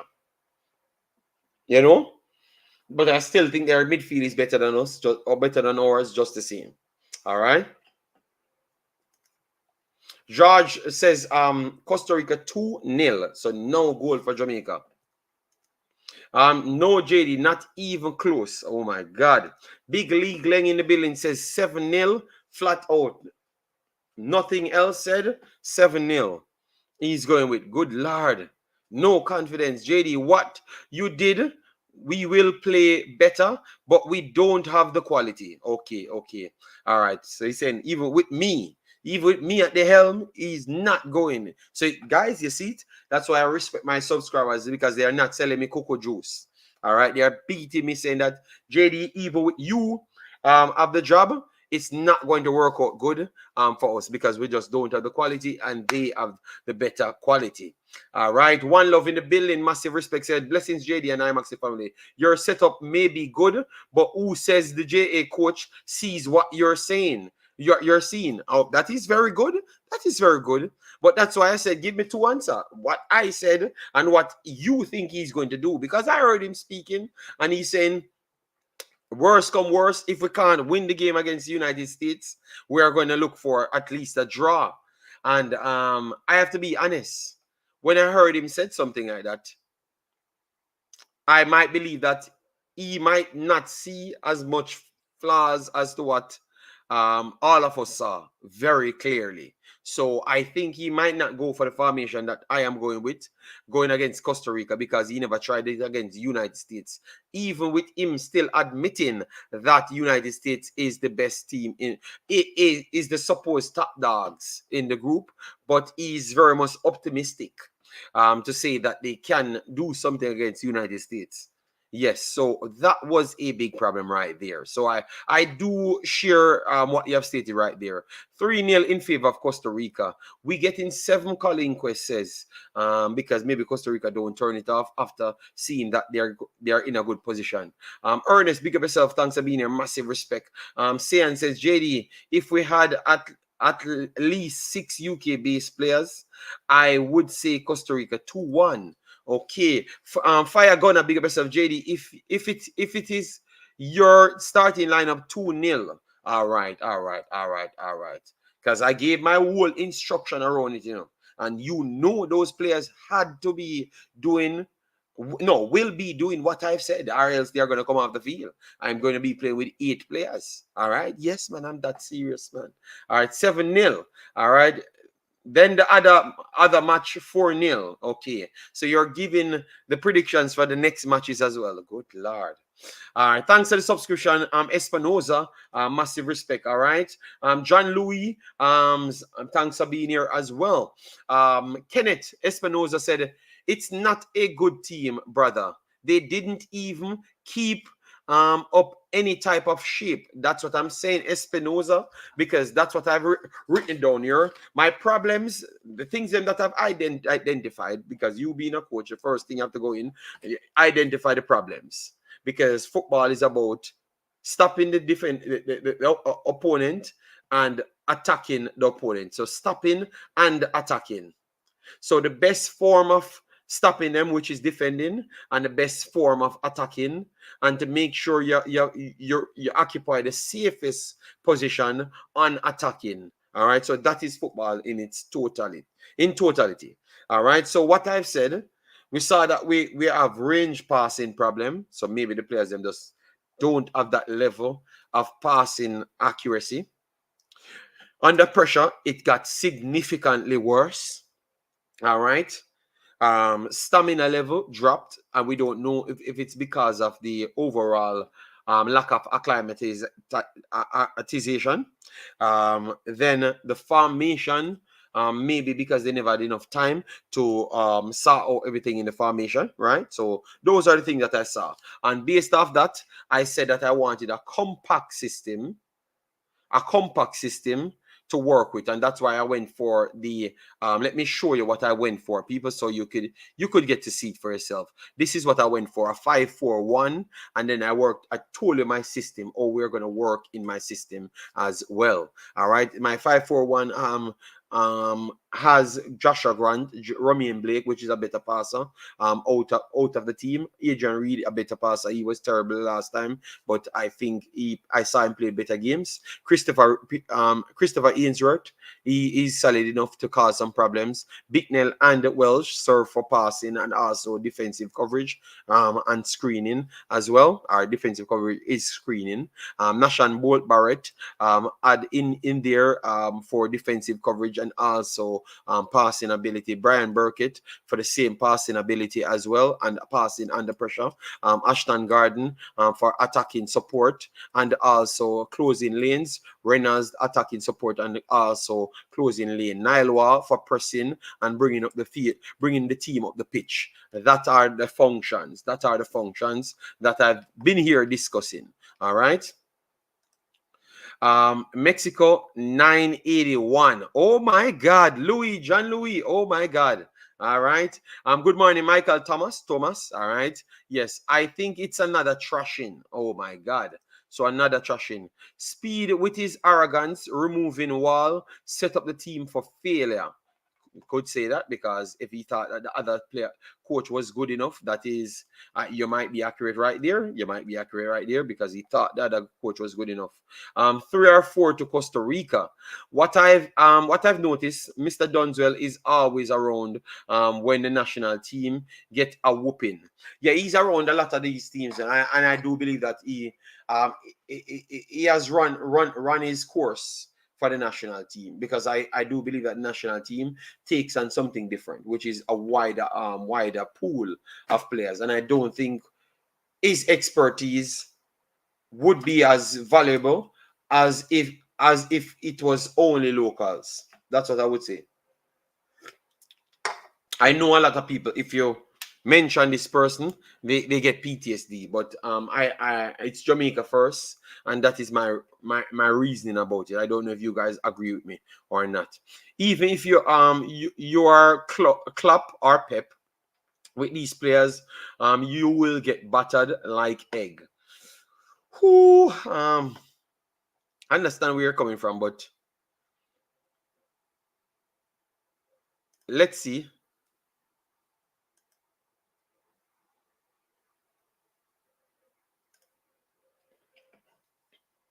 All right. JD said last night that he contacted, I don't know who is contacted Mr. Speed, and he said he will be off YouTube for the next year. Okay, I had suggested that. I wonder if he's watching my stream. I had suggested that. And it's not because I was disrespecting him. I was just saying, if every time he speaks and their whole aim is to inform people, but also sell a better image to the public. If you speak and then you have Mr. Mr. What's his name again? Chung coming on and going opposite to what you're saying. And it's not no. It's always Chung goes opposite to what Mr. Speed said.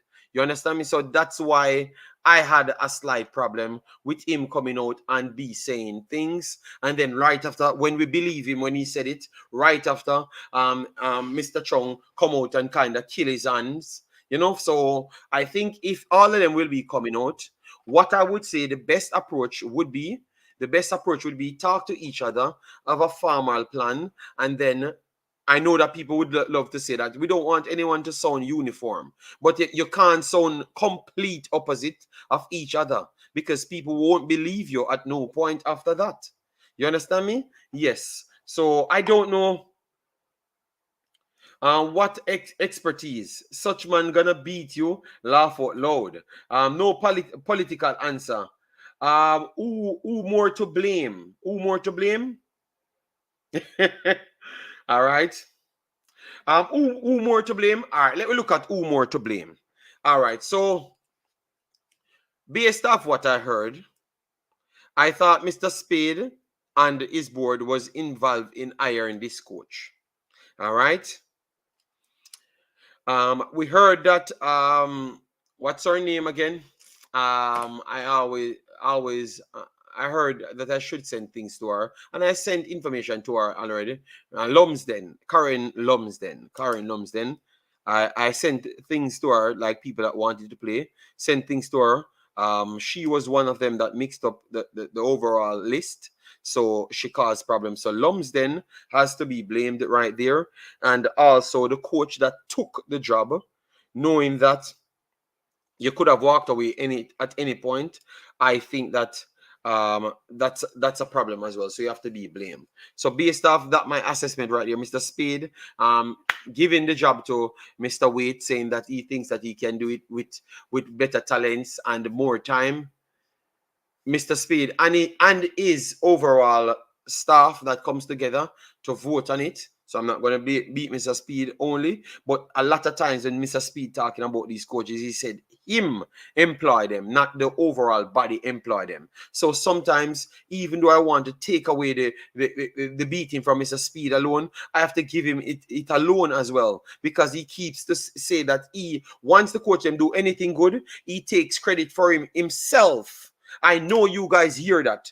Please, in the chat, answer to me, because I am sure when I heard Mr. Speed spoke when the coach qualified, he said yes, him have to take credit because he was the one that hired him. You never heard about his overall team that hired the actual coach. So you cannot come out and say, why may I beat Mr. Speed alone? So I am going to beat Mr. Speed alone because him take credit alone for the success. I have clipped in my phones over and over with Mr. Speed saying that, yes, I had the coach. So I have to get the credit. So I had the coach. So when we are beating for failure of the coach, I had the coach. Him never actually say the rest of the man them. So we have to be honest to ourselves. Because we have clip on several platforms of him saying that him hired the coach, so he want him credit. And not for we are beat him. You get me? So we have to be careful right there.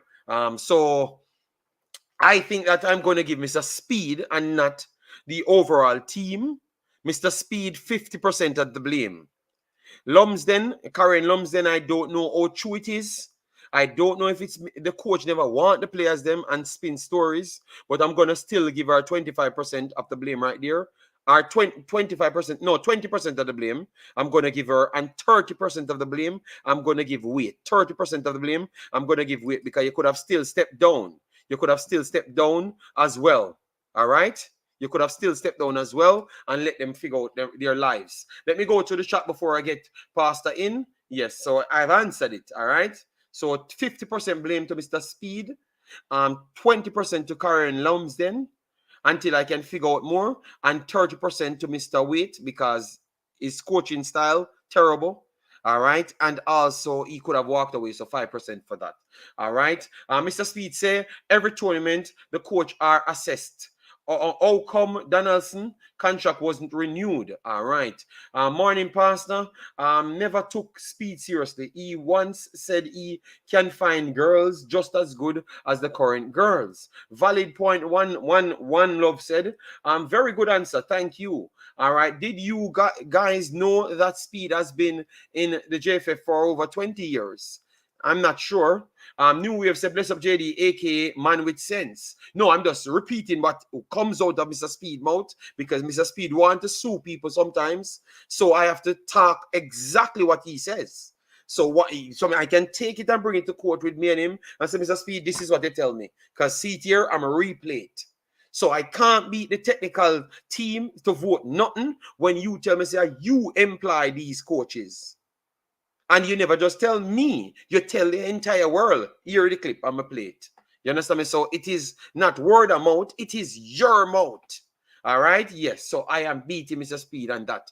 Sir JD, I hope Speed mean what he says. Stay off YouTube. All right. 21 people watching. Have not smashed the like button. Yes, man, smash the like button, share, and subscribe. So why can't Speed step down as well? I have never talked about step down. You never asked me the question. I'm just answering what you asked me. All right. JD, yeah, JD, but Mr. Speed ego was on display. Speed cannot do anything without the board, JD. Mr. Fowling, I told you why I'm going to give him the blame. All right. And if you can coerce people into making decisions from Fowling, it's you still manipulating people to do it. So it is possible. And once you're there, it's possible to coerce people into your decision. That's why you convince people to do so. So if he believes that he's the one hired the coach, that means he convinced everyone to do that, what he wants them to do. So he's taking full credit for that. I could say that's what he meant then. If you are going to go on and say he can't do nothing without the board, well, that means he's telling that he coerced everyone else into his decision. That's what he's actually saying then. Omar Foley, and you cannot dispute that because he's the one said so. So you have to go in. Why would you say so when you need the rest of the man to come on board? Okay, the reason why I would have took all credit, Pastor, is because it was not their decision to make. You are the one convinced them 100%. That's why you're taking the full credit. So that's why I'm saying you have to be careful of how you do speak. Omar Fowling, no care how you want to spin it, Fowling, which I know you're not spinning anything, but you see it, every time you give me something, I throw back something to you. Speed is arrogant, and that is a dangerous trait as a leader. Simple. So you're saying the board is a rubber stamp? Well, it's what he said, you know. So that means Speed is lying then. That means Speed is lying. JD. It's one way or the other. Go ahead. JD. Go ahead, Pastor. Yeah. On that point, Fowlin is only partially correct in that he cannot do anything without the committee that he's chairman of. But the chairman has influence, and that allows Speed to speak the way he did. As pastor of the boards or the church, the church boards, I can actually, I'm not going to use the word coerce because you're providing leadership. You're not actually forcing people to go against their will. You provide the leadership to get them to the understanding of best practices as you see it. Mm-hmm. So he can speak that way because of that situation. The reality, however, is, which is where Fowling is right, it's a technical committee. So the name or names has to go in front of the committee. And then because he's the chairman, it is his name that will be on the bottom of the contract as it relates to the signatory. So even when he's saying he did it, he's speaking for the entire committee that he's chairman of. He's not. All right. It is possible that arrogance led him to speak as an individual, But as a professional in the position of the chairperson, even when you say I did it, you're speaking I as a collective of the board that you Okay. actually are in charge of. So I am not saying you shouldn't blame him 50%, but I don't want us to charge him wrongfully without a psych evaluation to ascertain whether or not he was speaking as an individual or as the chairperson for the board. So Yes, I wouldn't want which us is to fair. characterize him that way. You know, as the chairperson for the board, you are within your right to use the personal pronoun I, because I, in that sense, is representative of the board and not you as a person. Okay, okay. Yes, and then, but that's where the problem comes out, Pastor, because I would have believed you if he had just said it one off, in that statement, like in that context, to say that, oh yeah, you beat me all the way, all the while, and then I'm me, I had the coach. So let me take my credit. I could have understood that, but when you double down to say that you guys in the same context, he was talking about how everybody voted on. So you just said everybody voted on something, and then you come back around and state that, oh, but you guys beat me every day, and it's me go to find the coach. So I brought the coach here. I hired this coach. You can find every gymnastic around it, Pastor. But I know what I heard. No. I am not. No. I'm not saying you're wrong. I'm just saying. JD, as the pastor of the church board, most times, maybe above 97% of the times, everything that the board votes on, I am already satisfied with it. So Yeah. that is why I choose not to use the word coerce, because I Yes, am not. and I will take the coerce out of it, the coercion out of it, Yeah, because but that was just straight to Omar fouling, yeah. because Omar So fouling was talking on him can't do it without that. You understand me? So I was just saying, okay, then maybe the reason why he feels so confident to take all the credit for himself and not the board, the board's decision, is because he coerced them into the overall decision. So or educate them on the matter, and he takes what he gathered is overall facts that he brought to them to convince them. You get me? So he all wants right, to take full credit for everything. That's all I'm saying. JD, and I'm saying that is true. That's a true possibility. However, because of how the business model and structure of administration is set up, he can use the personal pronoun I in reference to the entire board that he's chairman of. So Okay. the selection committee, the committee that he's chairman of, he can use the personal pronoun because he is speaking in the capacity of the chairperson of the board. So he can attach the personal pronoun. However, as human beings, we are aware that sometimes we allow our arrogance, if not ignorance, attached to it too, to get the better Mm-hmm. of us. I am not Yeah. here putting on a psychological cap to say I have analyzed him and I'm Yeah, but no, totally no, no, no. We are having a conversation, satisfied Pastor. that he We're was trying to that talk. he was speaking because of his arrogance taking over him, and he's speaking Yeah. about himself independent of the committee. So, well, So Pastor, it doesn't matter. It doesn't matter at the end of the day, because that 50% is still going to them. and Yes. I have no So challenge with that because it is the committee that we're just trying it to is argue him and if the him should get committee the that whole is 50. responsible. Him and the committee. So if the committee is going to get the 50%, the chairman can take the And 50% because of the personal you know what, pronoun. Pastor? He's getting 30 out of the 50 then, because he's the one convincing the others, and he's the one that comes with the footballing knowledge to convince the others and how to vote. All All right, so right, he's getting JD. 30 out of that, Ross.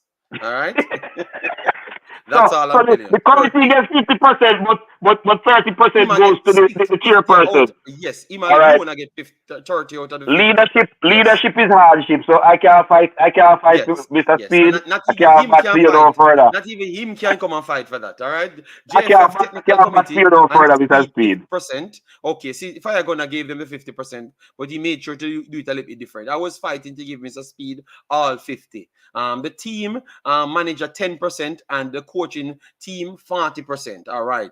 One Love says the real reason he's staying off YouTube is quite obvious. He was, but I never heard him said that. You know, I never heard him say that, you know, so I'm not going to jump to say it's even true. All right. A lot of things have been said on YouTube that turn out not to be true. All right. Know yourself, big up yourself. Thanks for being here. Yeah, man. Guys, as they come in, please do it like money. Get us up to 150. Yeah, man. Yeah, man. We did a good job breaking down the team. This is off point. But have you been pushing for Jameer Johnson from Philly's second team to get a call up to this team? He looks like a really nice player. No, we have not been pushing for nothing, you know, because all we are here doing is just reporting this time around because they said they had it they had it under control because they had Ian Campbell, Devon Porter doing the scouting and everything. So it's not like the last time when more people got involved. Those two persons were working more closer, maybe to John Wall and others. So everything was out of our hands. So we weren't really scouting. We only can put out who is performing. All right. Your beating for speed is sanitized, JD. Imagine if it was Butler. Oh my God. Pastor, you really thought that I was going easy there? Oh my God. Really? JD, the Puritans of the world find themselves from time to time impure. So allow that commenter his time because this life is a circle. We will at one point in time get back to Craig Butler. So Okay, there will be a balance.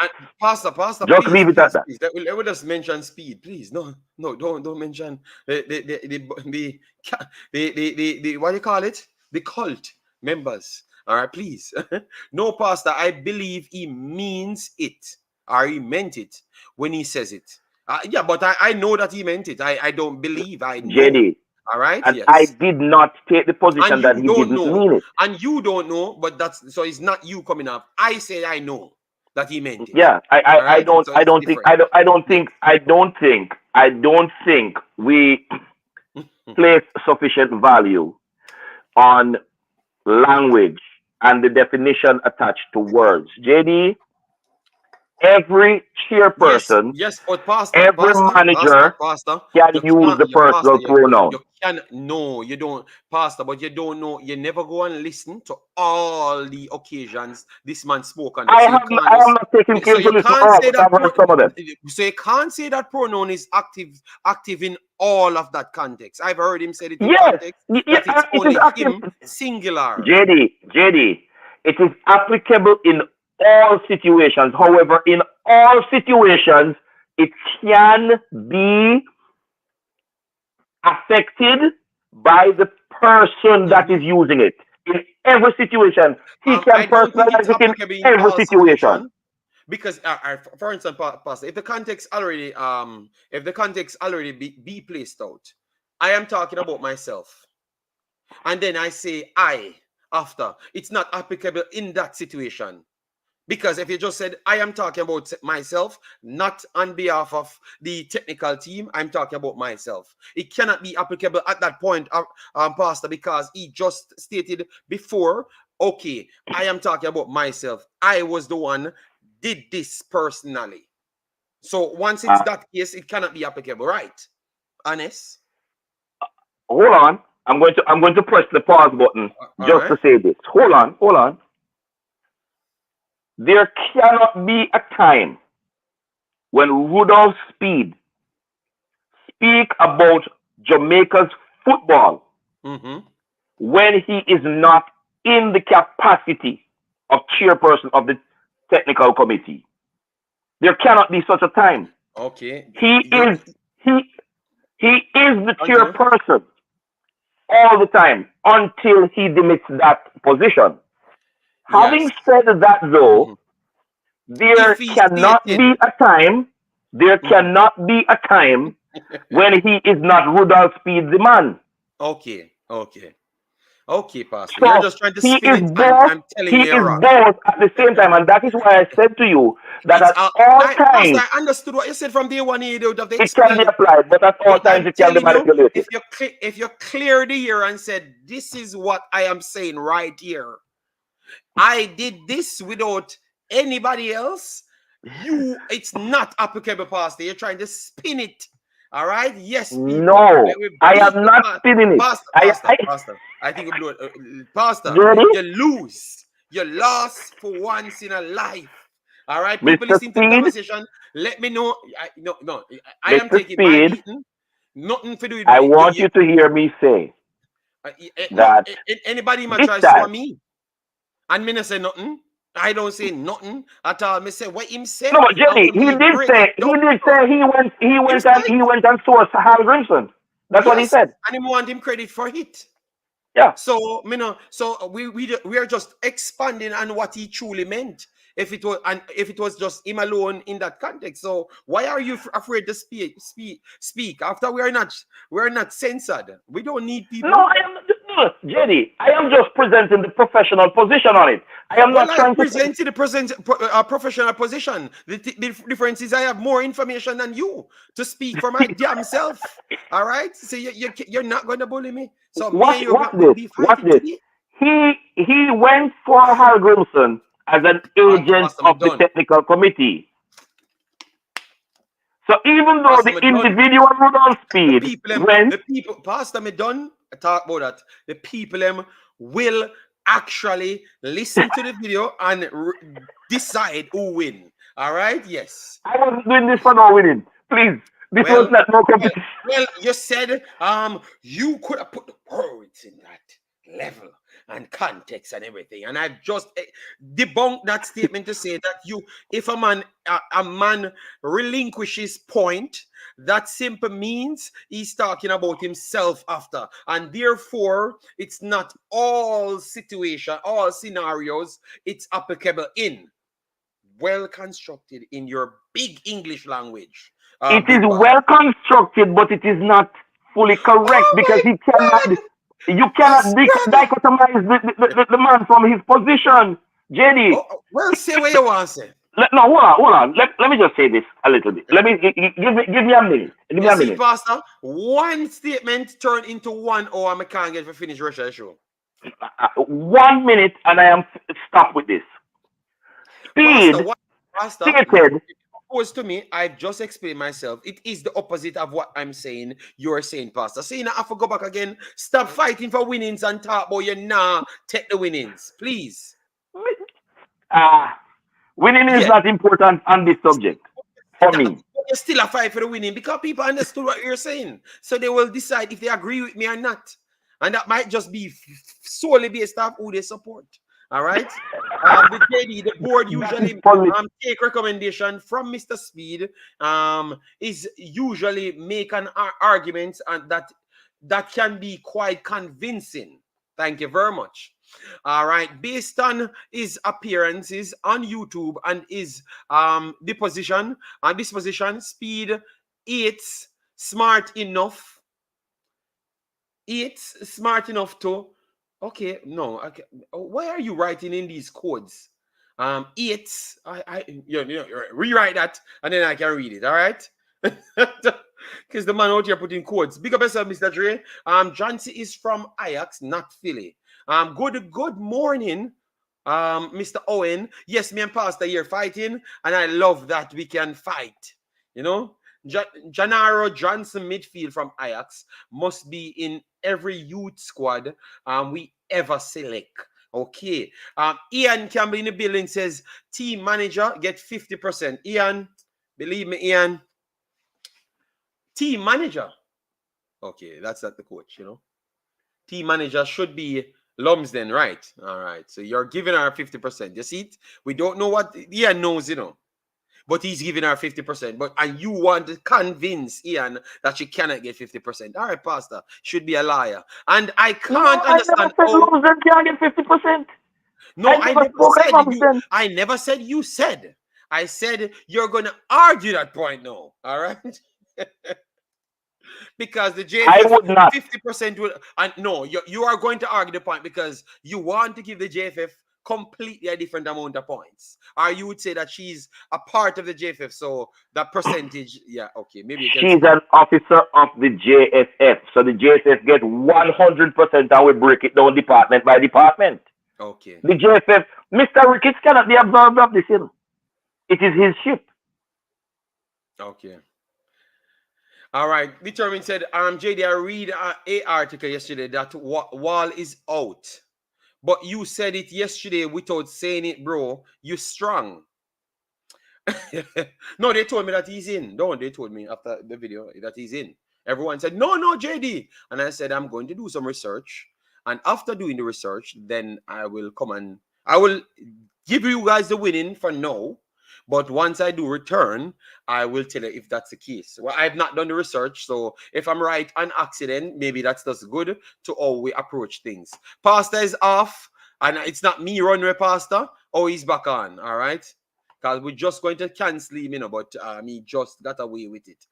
Does that mean we will get in more? We will be getting more of this for the next that time? I don't know. I don't even know what you're saying, Gerald Smith, right there. Put it that we can answer, man. All right. JD, what are you doing in that city jersey? All right. It's my clothes and I'm free to wear it. So I am in it. And why you wear what you want? You are in Jamaica, we're in Argentina, Brazil jersey. All right. Good morning, Parish Council. All you doing, and massive respect. All right. What's the difference between 9-0 and 1-0 and under 20?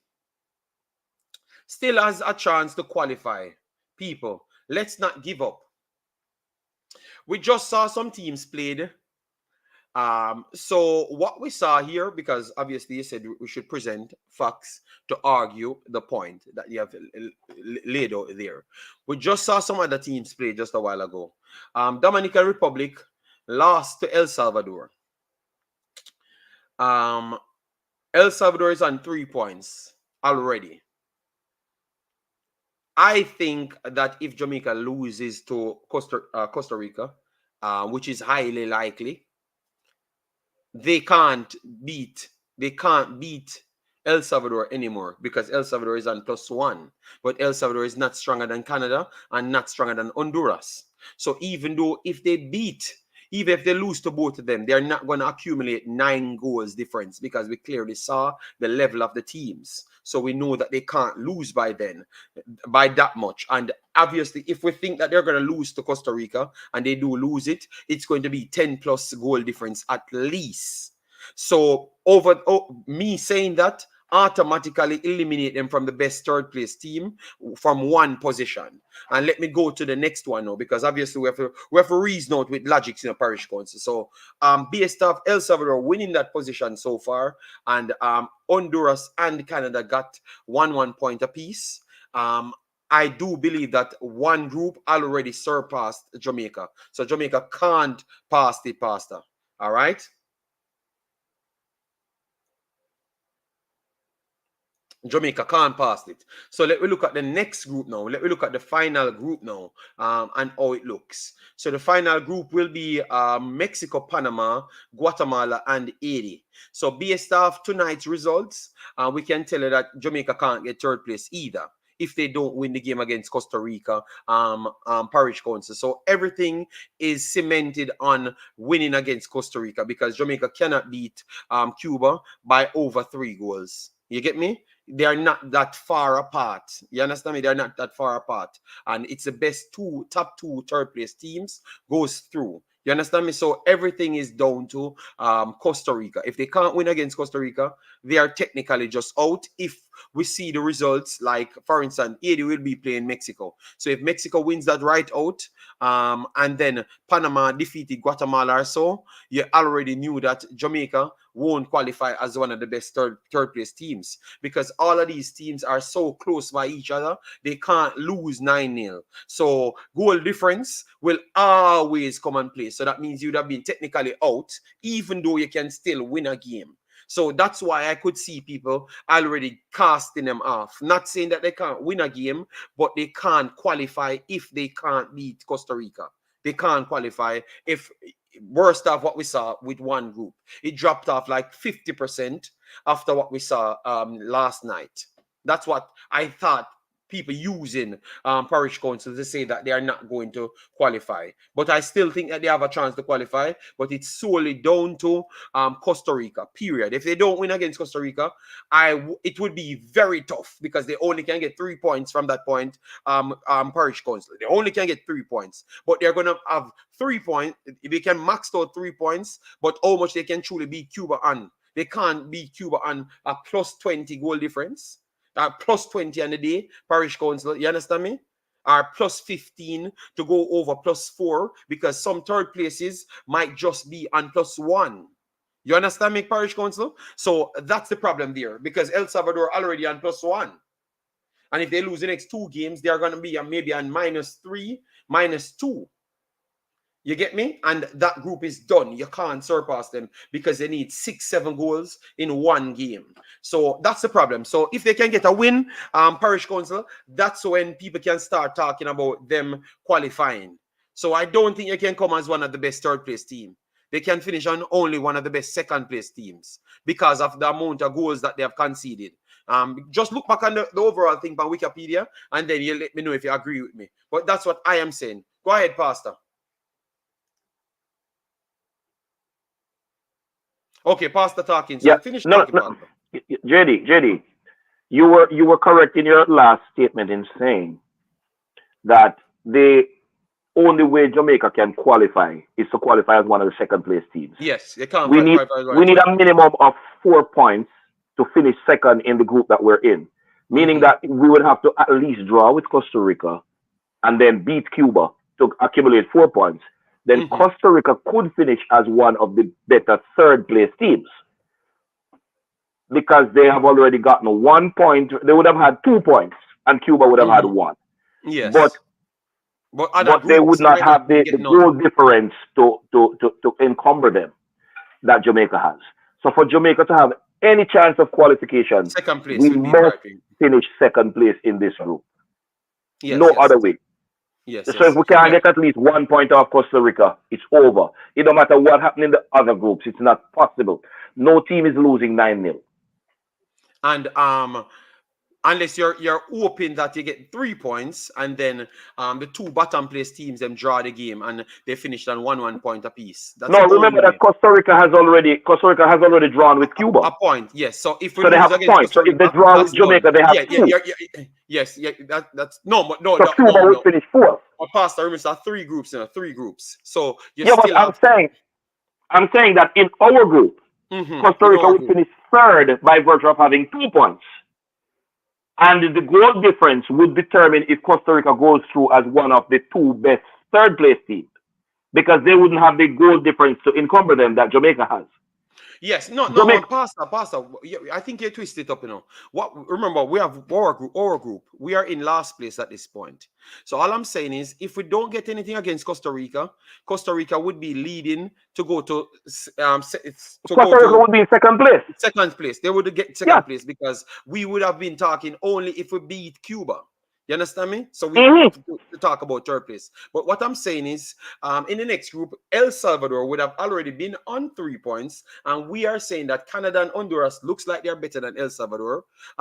If they are not, at least they're equal. So we could see some draws going on there. Both teams on 1 point apiece, Canada and Honduras. El Salvador is on 3. So I thought that in that group, I don't think we are going to get a better placement than the third place team in that group, because at least all of them close together, so maybe a 3 And points. I agree with you. Jamaica cannot get better third place than in any group. Jamaica is at the bottom. And No that's team, but JD. past that because No team will have a 9-0 difference. because we have a Mexico, Panama, Guatemala, and I think that Panama 80 is close. So I was saying that, I agree. that one game between each other might draw, but maybe none of them don't pick up other game points, and then both of the third place split by 1 point. So I was saying that maybe if Jamaica win against Cuba, that would have put them on 3, and then maybe out of this group, because Mexico might be better than everyone, so Mexico could beat everyone, go on 9 points, and then Panama and Haiti draw, or Panama and Guatemala draw, but then fail to get all the points, and then Jamaica could technically go through on because of the 3 points. Yes, then the next group is so difficult, them can split points. Oh, okay. Yeah, the groups are close, but JD, that is a big calculation. There are some teams in there that are competition savvy, and I don't think they're going to leave it down to no draw. When them all draw all their game, somebody will get 3 points. Okay. All right. So once somebody will get 3 points. 3 points, and we don't win against Costa Rica, we have no chance going through, and that is just a fact. We could win against Cuba and draw against Costa Rica and go through as a second place team. Yes, because we will be second. But my conversation from the start said if we don't get any point, if we don't win against Costa Rica, if we lose against Costa Rica, we are out. If the mathematics don't play out, like what's in the other group. Yes, in the other group. That's what I was trying to say. That's what I was trying to say, Parish Council. I think it's very hard for us to qualify if we don't get a win against Costa Rica. I honestly believe that. All right. But JD, we have to get something off Costa Rica. All 9 points. I kind of sure that USA will get all 9 points, you know. I kind of sure about that. I think Costa Rica will give them the biggest fight because they have the fluidity to change different style, and they have the quality as well. Yes. I would agree with that too. Yes, the recruitment for U20 was a complete waste of time with so many quality players sitting on passport. Yes, I understand. So, JD, are you conceded? No, our conversation was solely down to if we don't win against Costa Rica, I think we're out. That's all I'm saying, because I don't think we're so... I actually think that Cuba is better than Jamaica just the same, because Cuba performed better than the previous Jamaica team qualifying. And so far, they're still looking better than this team as well. So I would say that both of the games going in after our display, Parish Council, both of them look better than Jamaica. I would say that Costa Rica, with more fluidity and more quality, looks better than Jamaica in several different ways. In organization and passing ability, and also transitional play, I do believe that Cuba still looks better than Jamaica as well, based off the one performance that I saw so far, Parish Council. So it's just based off what we saw. But not say anything can happen, because I don't think any day Jamaica played this United States team, the same Jamaica team, they would have won. I thought that if we play 15 times, it's going to be 15 losses. That's it. Period. With no other question. There is no other way it could have gone. If we play 15 times, we lose 15 times over 4-0 to United States. 15 times. If this Jamaica team plays USA 15 times, we're losing by more than 5 goals 20 times. And only 15 times we play them. This Jamaica team cannot beat that US team. Cannot even stay close to them on the park. And it doesn't matter who the coach is. If you carry Pep no coach them, this Jamaica squad cannot stay close to US by 5 goals. You don't care who are them coach. Yeah.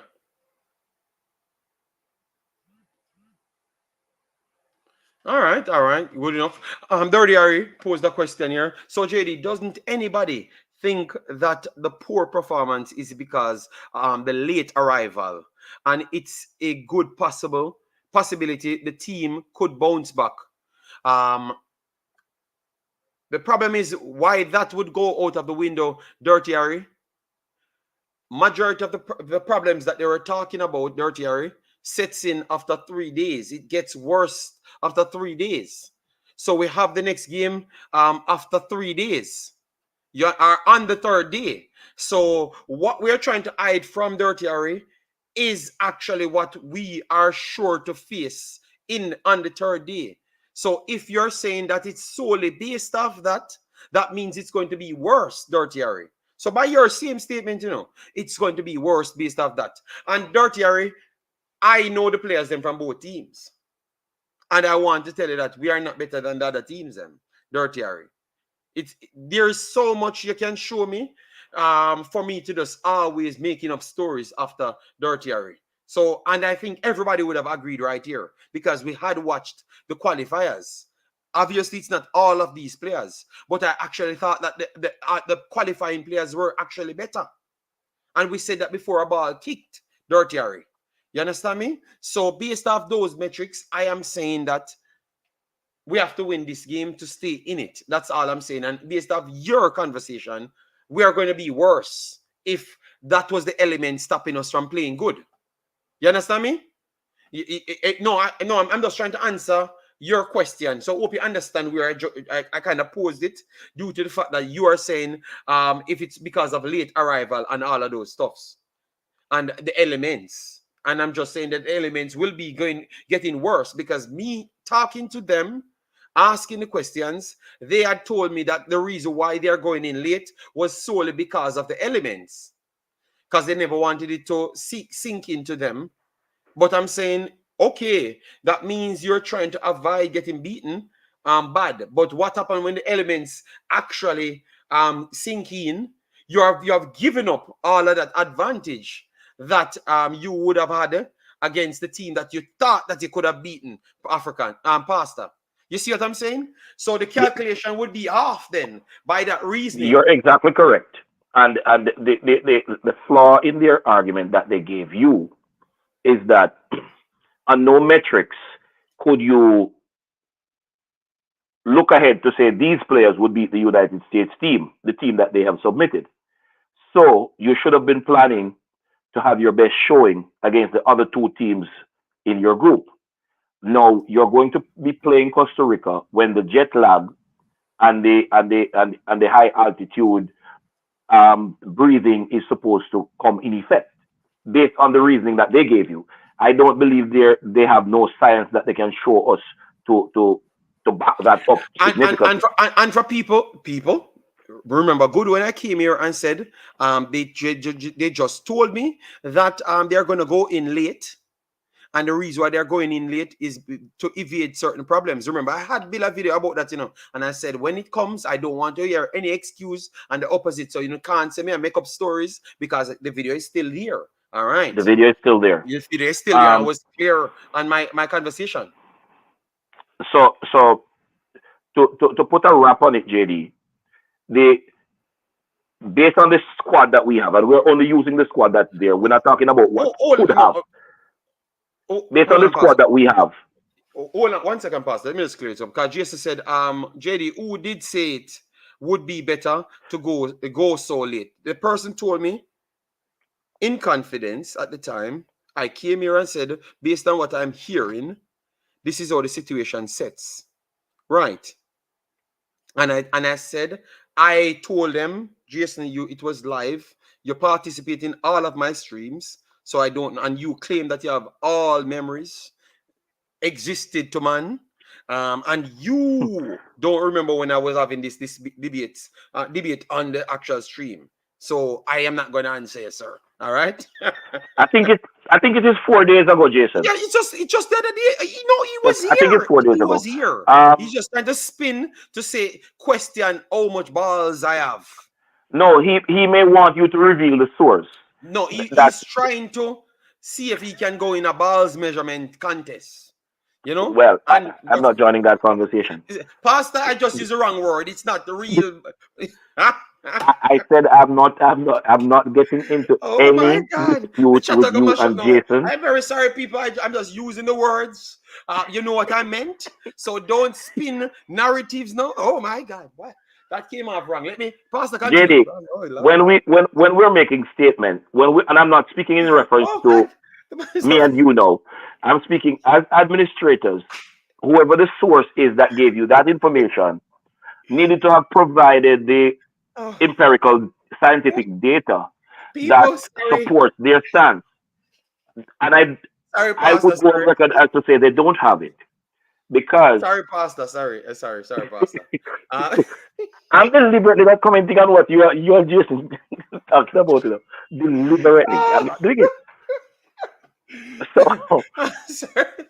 Let me, Omar, and let go that big part. You see how you're going. I hear you guys. You know what I meant. All right. Claim Jamaica love use words and make up stories with words. And when we use a word and you guys knew what I meant, want to spin it around. All right. Omar. All right. Continue, Pastor. Sorry about that. You know. yeah, so the two teams that we could have measured ourselves against and said we're closer in quality to those two teams should have been our focus to gain, win, or draw against. So you should not have subjected yourself to your so-called methodology that you're going to be negatively impacted against either of these two teams. You should have gone in so that your third day there is against the team that you are sure you will not win against, which is US. So if you had played bad against US because of the elements, which again, I don't know the scientific data to support that statement. I don't. However, Be honest. I support you fully. And for Jason, I had came here and said I had to call him out and say because my whole why I even brought up the conversation was solely to say I made sure to make them know it not gonna work, and only can't use this as an excuse because I don't believe in madness. All right, because if the man is better than you already, they are there before you.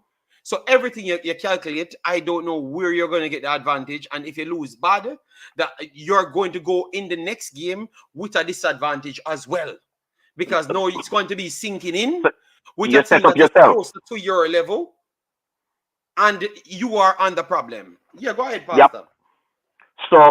So we lost bad to US, even though we were not suffering from the adverse element condition. So good. Now, when we lose against Costa Rica,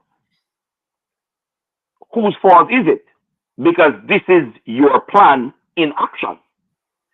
So you cannot fault the players nor the elements when this was your plan from day one, as you executed as you had planned it. So this is where now the JFF and its administrators who are responsible for the logistics get 100% JD because this is their plan, you know. So I dare them say that they were affected by the elements against Costa Rica, and that is the reason for losing. Yes, and Pastor, I said this early, people.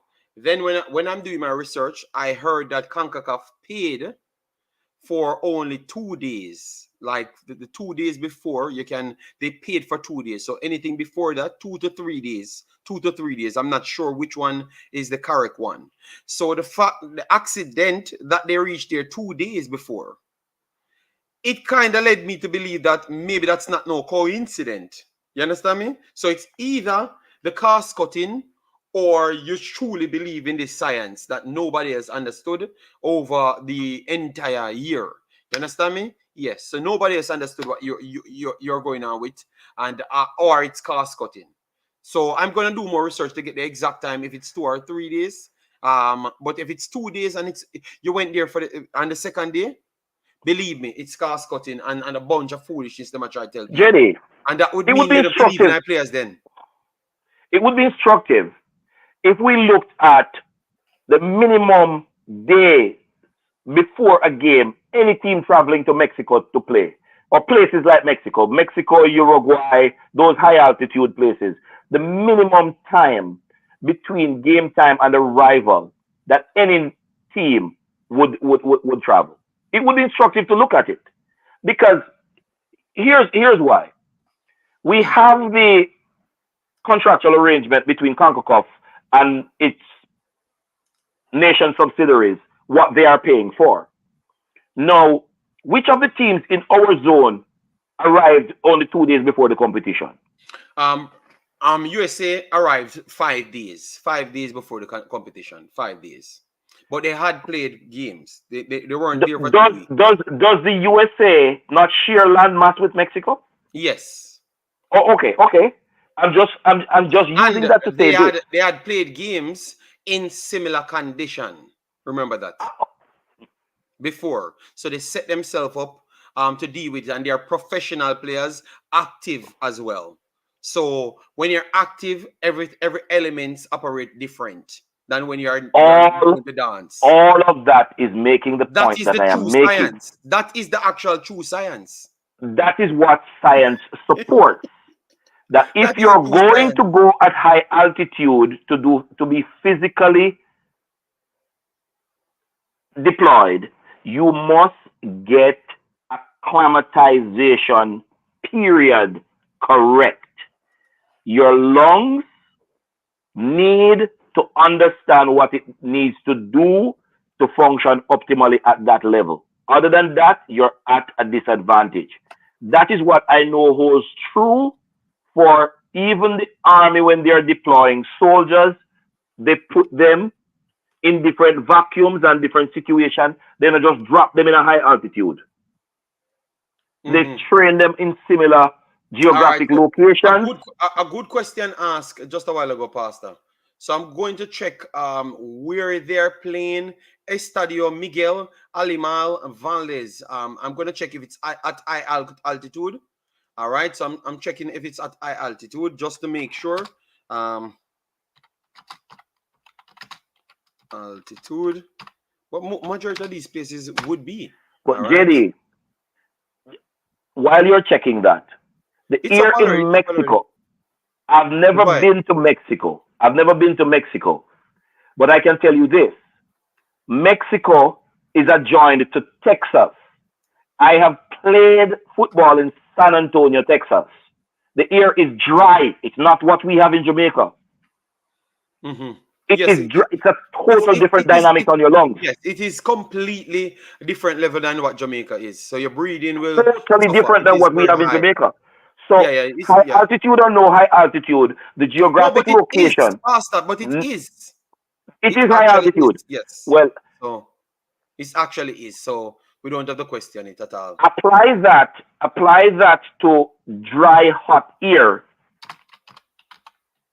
because several parts of Mexico and Texas would have the same kind of conditions. Yeah, man. I don't believe they can show us any scientific data to support that. And let me not use those words. I don't think they can produce any scientific data to bolster their argument, JD. Yeah, but we just want it. He asked a question if it's high altitude, and it is based off what I just said. It is high altitude. He got his answer there. So breathing will become difficult at some point. Yeah. And on top of that, the game against Costa Rica is when you say not you as in you, JD, not you as in you. The person who gave you the information said that they want to avoid that happening against the USA. Why wouldn't you make it happen against the USA, which you are less likely to even compete with, much more to beat? Why would you not get that out of the way and then deal with it? Deal with your possible winning against Costa Rica and Cuba. All right. So you see, altitude, like for traveling and stuff to certain high altitude countries, you're expected the third day, the third to fourth day there. That's when it starts to take effect, and it could last at least a week on your body. So if you're there from 2 days and then 2 days later, so they should be suffering that situation now. So I don't know which scientists they got those information from, because I guess all actual certified people saying the opposite of what they're saying. So JD, that means the only game they should have won with going there 2 days before the competition starts is the game they lost 9-0. Yes, the United States game. That's what I'm saying. if this is the plan you want to execute, you have to beat USA. Yes. So, but when they hear And the you coach, lose 9-0. no. But the coach, I actually said if we can't win the game, at least a draw. So maybe they actually believe that. Maybe he actually believed that. That's what he said. That's what he actually said. Okay. Jamaican gonna big up himself. Thanks for being here. Jason said it is. Yeah, man. I'm looking at the Google. I'm looking at it. It told me. Jamaica's aim concerns local player development and not about qualifying. Who cares about qualifying? Well, that's why we're having the conversation here. Yes, we know. We brought it up there as well. F qualifying, when there are players to be sold by putting them on display. I sold players trump any qualifying. Okay. well, based based on what he said, it was what the coach said. Pastor is not me. Hold on. Jason maybe watch those things because obviously he wants to talk on it. Jason, you never hear the coach say if situation arises and he can't win the game, he's looking for at least a draw. Am I lying? No, you know what? Let me look for it. I'm gonna play it. But JD, I'm gonna play it. To the person in the comment, with the comment that says to the person in the chat that says, everyone can hear. Yeah, go ahead. To the person in the chat that says, we are showcasing players so we can sell them. Who is going to buy a player with that gripe of a display? Well, the entire America said it when they asked me, because I went in the chat and I said, yes, man, it's because of putting players on display for development. And tactical manager said, who in the hell will be buying these players? I said, I don't know. Maybe some far Middle East that wants players to make up numbers, Far Middle East that don't watch TV. Yes. Because these games are televised live. It don't make no sense. It takes 3 to 5 days to get acclimated.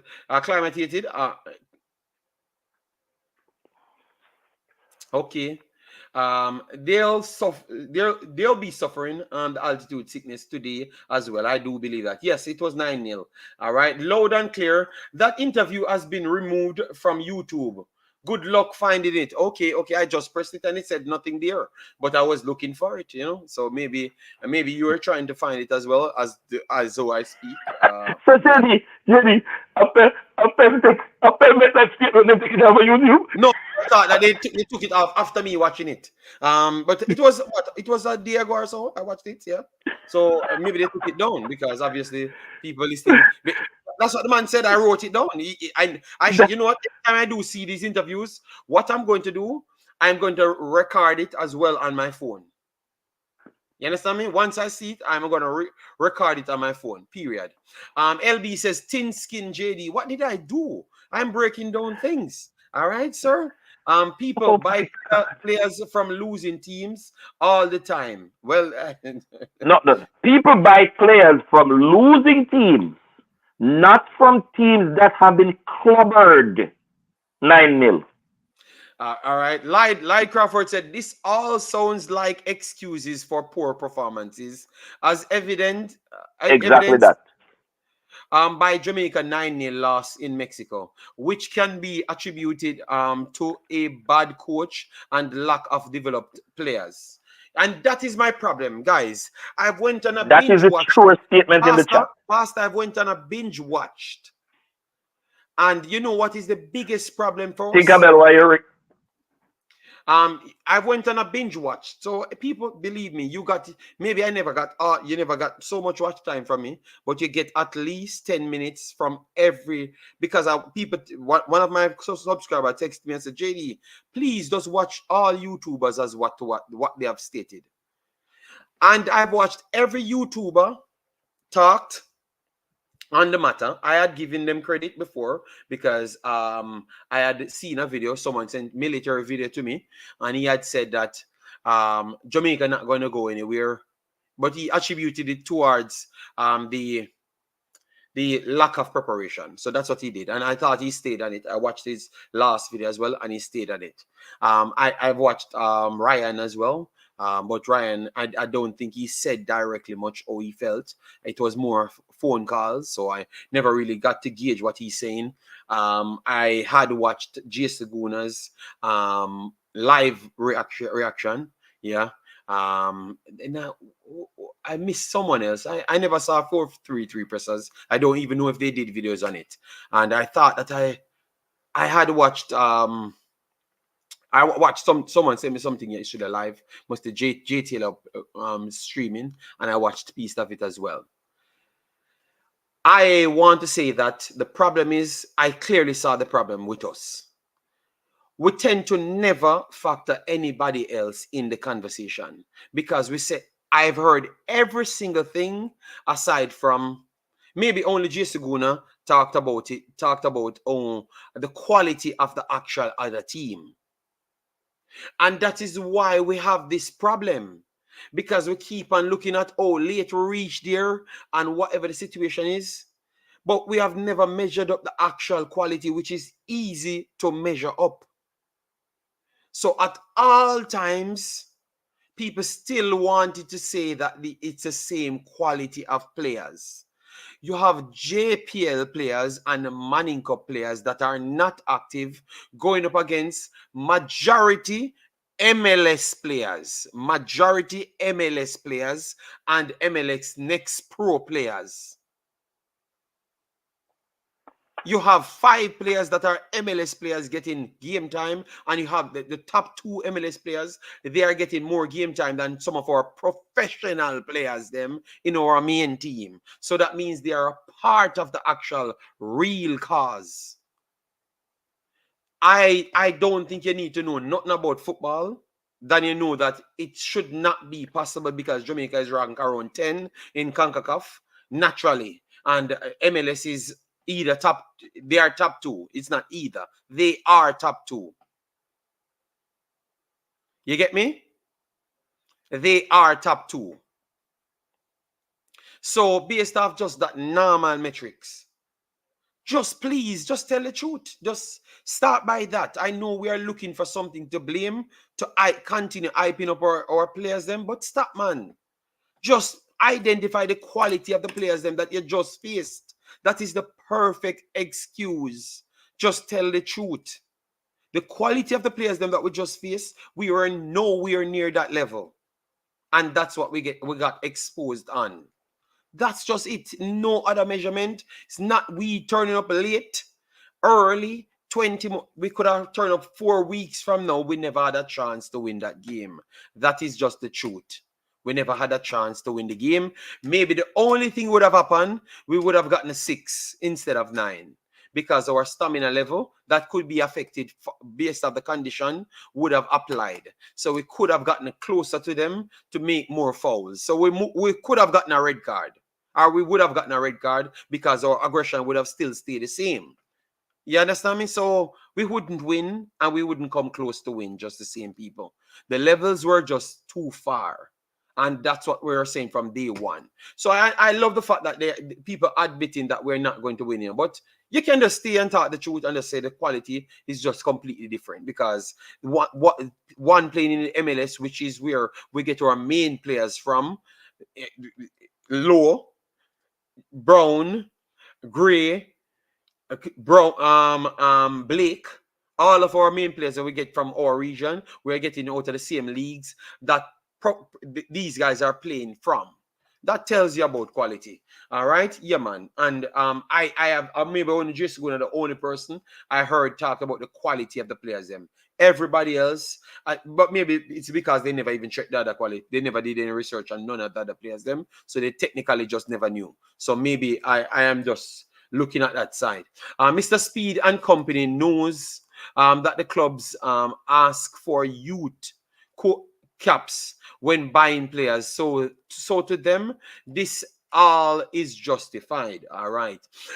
Ian says Mekai Welsh was the best Jamaican player on display by a country mile. Reynolds was good as well.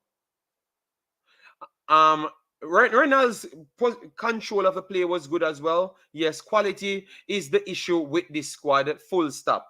100% Ian, and that's what I was trying to say. This is my, let me put up my squad that I had for you guys. This is my squad that I had for you guys. I had a 5-4-1. I explained at the start of it why I went for that. All right, and I had Welsh in my team, I had Reynolds in my team, and I had Gordon as well in my team. All right, I had Burkett a little bit deeper, but you guys can rewatch the video and give me your take on it. All right. JPL and SBF better than MLS and MLS Pro. It's just because the ball was too round, make Jamaica lose. JD, you're wrong. All right. Yes, JD, it's above 1700 above sea level. But it's not like Mexico City. We know, but it's still at altitude just the same. That is higher than what we are used to. JD, this is not about showcasing players. This is a money grab, cheaper to use local players, okay? But if you had done better, you would have won back money as well. So I'm not 100% sure on that part. Excuse will be the grass was too high and rain. Okay. This brother, this fake ass brother named LB, JD acting like he didn't know is Manning's man. No, I don't know. Is different from Manning's man. If you had said that, then you could ask me if I knew who goes by that name, and I would have said yes. All right, yes. So don't come here with your dirty ass behavior, bro. All right, yes. JD, stop lying. It was because the grass did too green. The grass had some patches in it as well, so it was not completely green. All right, we were watching everything. All right, so guys, we did 2.5 hours so far, so we're gonna go 3 hours. Let me see if we hit 100 likes, because if we don't hit 100 likes, believe me, we would have stopped. But you guys gave us more than 100. But let me get 150. If you just came in, press the screen. You're gonna see like, the share, and the subscription. We have dealt with breaking down Costa Rica team, so you get to know the danger players and the breakdown what Jamaica could do to get something out of the game.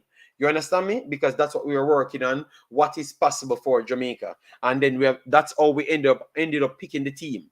All right. Yeah, man, we're gonna do half an hour, but we need to, if you say the show nice, we need to get the likes them to show that the show is equally as nice. Saw that a lot of you guys turned up in the end, which is good. It's Sunday and a lot of you guys turned up. Okay, believe me, man, you know. Big up Sian boy, man. Boy, Sian. So, and people in the chat, don't make people make you deflect. All right, because I saw you guys sending me a lot of screenshots. People burn me out. People came here and said that I am glad that Jamaica losing because it makes my point. If you had known my history, you would have known that I've gotten almost every result when it comes on to Jamaica, because you guys have always waited on me for years to lose something that you can jump on me. You understand me? So stop lying. All right. Yeah, I tell the pastor, this result, this is why I know that a lot of people faked trying to be one Jamaica. I like the way you did the post match show. Yeah. So that even now that they're putting it in the chat, that would literally be going against what they're saying. I said I'm not going to talk about Jamaica, and I started to detail the problems. And then you have liars. People click me and saying I am talking bad about the kids. This delusional, deranged, clueless individual that barely have IQ, this man is a problem. And anybody that follows him, you have zero IQ as well. All right? Yes. JD, Greg is downstairs here now, so I can say this. And he can confirm whether or not I am lying. The day of the game, we were on the road doing our work, and I said to him, "USA going slap up Jamaica. I'm only praying that the guys don't get damaged psychologically. And the best case result this team could get against United States is 7-1." That's what I said to him. This is an American man that does not really know much about football, because he don't really follow sports that much based on what I have noticed. But the conversation, and I said, "But so you don't believe Jamaica have a chance?" And I said, The only chance they have is 7-1. That is the best I can zero it down on. And that had nothing to do with the players. It had everything to do with the difference in quality of the two teams. And so I couldn't fault the Jamaican players because they did not select themselves. People just go and look at the quality of both teams, and then you don't have to listen to nobody. Float management, the clown that I've blocked from my channel, he's on a path to try convince everybody against me. But anybody have sense and realize them have a brain cell, they would have just come and check for themselves. This man walk and tell people, say, me fight against the Jamaica player. Them even and when people come here, that's why people sent me the link. Because they're saying, look at this man. Why is he, what it did to him? I said, the only thing I did, I never gave him a moderator for my channel, and I blocked him because he disrespected me. And I've never mentioned the dude again. And everywhere he goes, he's just taking a set on me. But tell you what, people only talk about you when you're important. And we have remained relevant for years here. Wow. All right. So the important JD. Float management, I am not going to give that clown ass any clout. Because that's why he's talking every day and making up stories. And the fools that follow that idiot. You're just a big fool as well. And I said that live. You don't have to get any behind the corner. I've said that live. Yes. That man is a clown and a cancer. All right. Yes. I've tried to avoid him without disrespecting him, but it looks like he's trying his best to try damage my view accounts because maybe he's bad-minded. Something is wrong with the dude. All right. Yes. Jamaica lost. You get reality check. Because your players, them of local, is not as good as what you think, and you're in your feeling. Or maybe it's because I talked about his man need to leave the job because he's not educated for it. Maybe that was a problem. Something was a problem, but we are not giving them no clout. We never disrespected one player. We never said one thing bad. We talked about football yesterday, and every one of my program is the only program on YouTube because I've watched almost all of them. And I know that the next one them don't do any research to talk about nothing because a corner wall on YouTube. We don't talk about nothing sensible, straight up. So I know that that's the case. So I know that I am the only one talking about United States team, aside from maybe Jason Huna. Nobody else. Nobody else brought on nothing because that is not what benefits. So I stayed here and talk about United States and talk about Jamaica in a different light, because if I can give the opponent credit, that means I can bash Jamaica less. But through your two duns, you can't comprehend.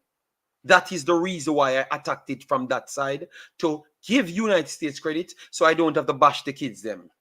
But the problem is, you don't respect nobody else. So you hype up on your own team, so you always have to be either them a trash, you not gonna say them a trash, or them a superstar before. So it's in you guys' minds. And my life is not like that. My life is about the facts. So by the time we research the facts, I know how the outcome will be. So I'm already prepared my statements. As I've said, it's going to be 2-6. If we're lucky, it could be closer to 2. But it's going to be 2-6. And then we get JD. And I was already writing my statement. So go on, man. And if you left JD. my channel, stop watching my channel, clown. Straight up. The thing is, that people fail to understand, the guys who suit up for Jamaica don't deserve the bashing that the result would suggest. But we never gave them any. We never did anything. Not at all. I watched it. Liar. I watched it. I watched it last night. I watched it last night. I watched it last night when I woke up. I'm saying they didn't select themselves. So even though it is apparent that they're not at the same level as the US cohorts, they don't deserve the bashing. Oh my God. It is the persons who continue to overlook the opposition's quality and select boys scouts to go fight against Marines, because not even cadet, the Jamaica team when they send go play against US is not even the equivalent of a cadet squad going to war. It is a damn Boy Scout team. Mm-hmm. The players, Yeah. about 30% of the team that we send to play US is not playing active football. And you're Simple. going up against a fully oiled professional team. So let me talk about the facts and stop trying to go in sensationalism. You So understand me? we need Let's not talk about the facts. speak about the young men. We need not speak about the young men. We need to speak about the coach, the manager, the technical committee man. We hire the coach, the president, the entire JSF, excluding the players altogether. Nobody troubled me, man. I'm just pointing it out to show you that what they do is deflect well because they like sympathy, because their whole lifestyle their stuff ego. So only when they can brag, they can feel good in themselves. For me, I can be as low as possible and I'm still happy. You know why? Because you're comfortable in your truth. That is important. So if I am not good enough, I can come and In tell you. the truth. In the truth. Let's not get into relativity. In the truth. In Yes. the truth. Yes, in the truth. Right. So if I know, you know why? If I know the truth, that means I can improve, Pastor. If I don't know the truth and I'm egotistic, I The have to truth get shall set you embarrassed, free. and then I will still find a lie. So you see why it's very good for Pastor. I should say, if you focus on saying the players them are not good enough, that means it will steer to the solution rather than we are saying, oh, the next time we are going to delay the embarrassment. So what we're going to do now, oh, they are good enough. You know what we're going to do now, Pastor? It's going to force us into now, oh, all we just need to do is turn them up to an next tournament earlier, because it was the preparation was a problem. So that's why information is always good to do and to give to people, because you're going to make unnecessary problems in the future as well. You get me? So you have to always work and put your hard work out there so people can It was know the not the truth. travel time. It was not the travel time that accounted for the results. No, I know that, but I'm just Yeah, I'm just no, showing you. I'm just adding to what you just said. And the fact that most of the YouTubers, and JD, I can confirm this because what I did when I woke up last night is went ahead and watched the programs that had to do with the Jamaica match on YouTube for the different YouTubers. And some of the YouTubers that you named, I went ahead and watched those programs too. So I can confirm what you were saying, that outside of Jason, everybody else was talking about the quality or lack thereof of our team, the lack of preparation, the lack of readiness of our players, not the standard and quality of the opposition. And so the blame, or what you would call the fixing, is going to be put at the wrong place. Yes, because our attitude always steer. That's our problem cannot get solved, because it's Cannot get always solved. so. Our biggest problem is our ego. You know, I'm telling you, our biggest problem in Jamaica football is our ego. People, our biggest problem is our ego. Just our ego, nothing else. Because you know, if you scrap your ego, first thing you're gonna do, you're gonna know that you're not good at evaluating football. Then you're gonna hire someone that can identify the quality, and then And leave them alone to do their job. No, Pastor, but if your ego drop, you're gonna leave them alone. So I'm just trying to prove you the solution to Jamaica's failures is just their ego. Drop your ego, hire the damn right person, and then let them do their job, and then everything is okay. Everything is okay. Jamaica would be good at U20s, good at U17s, good at the national team. It's just full flat out ego. And it's not by ego just by the JFF, but ego by the people itself. The people that supports the football, it's the same. JD, we were set up to lose all level on all levels of the organization, association, with the team. Yes. And then Jason, what Jason said here, JD, you think Nigeria national team should look at USA U20 coach one day? Yeah, I don't know. Maybe he's gonna coach a USA team by then. And people, if you listen to me good, the only person I bashed today was that one commenter that keeps on trying to do that thing. Every other YouTuber I've given advice to, listen well. All right, because I know that you guys sometimes likes to bring drama for no reason, and obviously the other people them don't even listen well either. So they just run off of the boils without even listening to nothing. All right, so make it be clear, and I'm not afraid of nobody, but I'm just trying to tell you that you can help the cause. So stop saying you're helping the cause and you're not helping the cause. So I'm saying in order to help the cause is to tell the truth. So it put the people on the back of the J5 to force the change. That is what I was saying. If you never comprehend it well throughout my statement, all right, and you can pull it back, listen to what I've said, and you realize what when I just put it in a shorter context. The Emperor says, bro, this is a disgrace. I just went into the blocking. You get a lot of people blocked as well, you know. Some people that I never even noticed what was blocked from the channel. I don't I wear a Jamaica shirt for a while. No man, don't let that stop you making wearing a Jamaica shirt, man. Wear a Jamaica shirt, big boss, man. They need it at this point. 9-0 is a terrible result. People will look on the USA, look on us as joker. Okay, I thought you said US. JD. It's not only ego, it's more than that. No, man, I think, look, I said it's ego, and I connected ego to everything else down the line, Pastor. So you wouldn't consider the problem that we have is ego, Pastor? I honestly believe it's just ego alone, nothing else. JD, I want to do a calculation to show you how our ego blind our eyes. We're going to play the United States of America. People like to talk about the population difference of countries that are doing well. If we put our diaspora, entire diaspora, and the entire country together, maximum our population is anywhere from 7.5 to 10 million people. That's the max. That's where it tops out. 10 million people. The United States of America has 336 million people. That makes them 33. That makes them 300. That makes them 300 plus times larger than Jamaica. Over 300 times. No, 100 times, because you said 300 million to 3 million. No, 100 times? No, to 10 million. Okay, to 10 million. Okay. 300 million to 10 million maximum.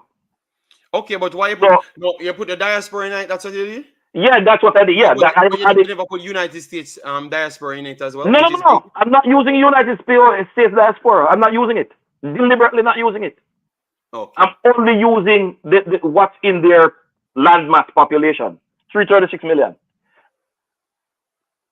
Setting aside their diaspora, do we realize that there are 30,000 times bigger than us? Because that's what you get when you divide 300 by 10. Now, 25% of the population play sports. It is 25% of, it is 25% of 300. And it is 25% of the 25% that play sports play football, which is the largest group. You're talking about 300, about 30,000 footballers in the United States. 30,000 in the United States. If you bring that same metrics to Jamaica, you're talking about 300 people, 300 footballers in Jamaica. About that, you're looking at 3,000 rather. 3,000 footballers in Jamaica. All right? Okay. So you're matching 3,000 against 30,000. There was a statement made that the USA team would be weak because they're sending the Olympic team to Paris. Do we realize that 3 goes into 30 10 times? So at the lowest possible gradient, Jamaica is only able to compete with the 10th ranked US team. So US put together 9 teams that are above our quality. And if you scale that down to Jamaica alone without the diaspora, we don't have no competition because they would have to put together 29 teams before we can compete with one of their teams. And because yesterday TikTok came here and said none of the players them in the Olympic can actually play for the U20s. And so I have to go and check for myself to make sure because that is not true. They have young players on it. No, I know they have young players, but maybe if you have to be like 19 or no, but the Olympic team can have up to 23 years old. So they send. I know, but you wouldn't be qualified for the U20s. That's what he was saying. So I'm just looking to see if we have any age, anyone that can qualify. Because even if it's one, it still counts. Because but JD, that in itself debunks the argument that they were making, that because the team is going to the Olympics, they would send a weakened team. Okay. Not realizing that people know what the Olympics requirements are. Yes, and I'm looking at it, and it's only one player, under 20, which is Benjamin from Inter Miami CF. He's the only one, and he's March 2nd, and 2005. So let me look at the age. Go ahead. I'm looking at the age for the cutoff. Having said that, our players born in Jamaica playing in a semi-pro league is at a disadvantage when they go up against players in a professional setting. All the time. The reason I've gone that long route to say what I'm saying is, JD, everybody is talking about if we put in infrastructure and this,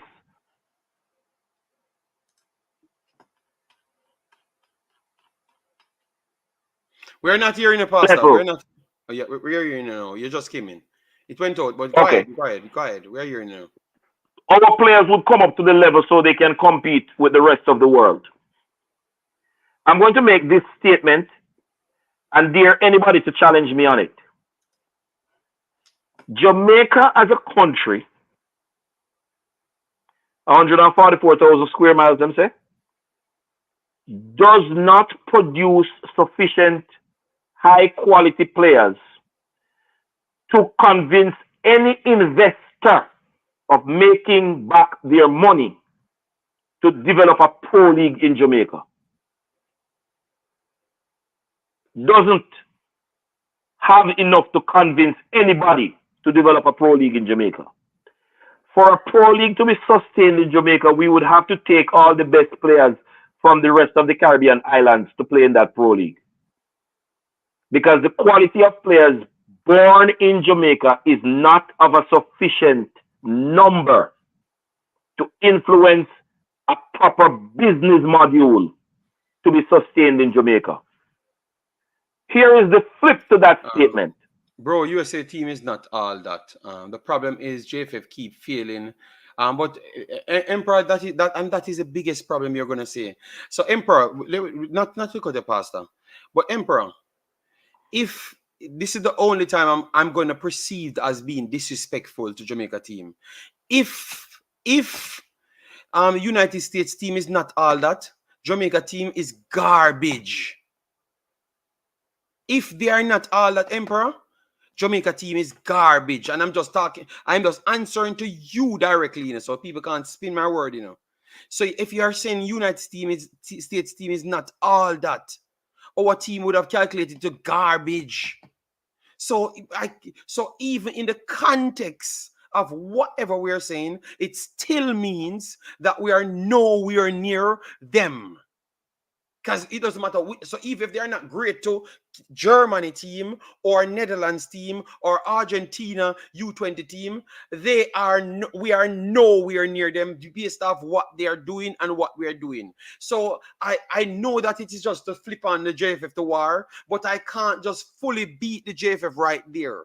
The players them there are just not on the same level, Emperor, period.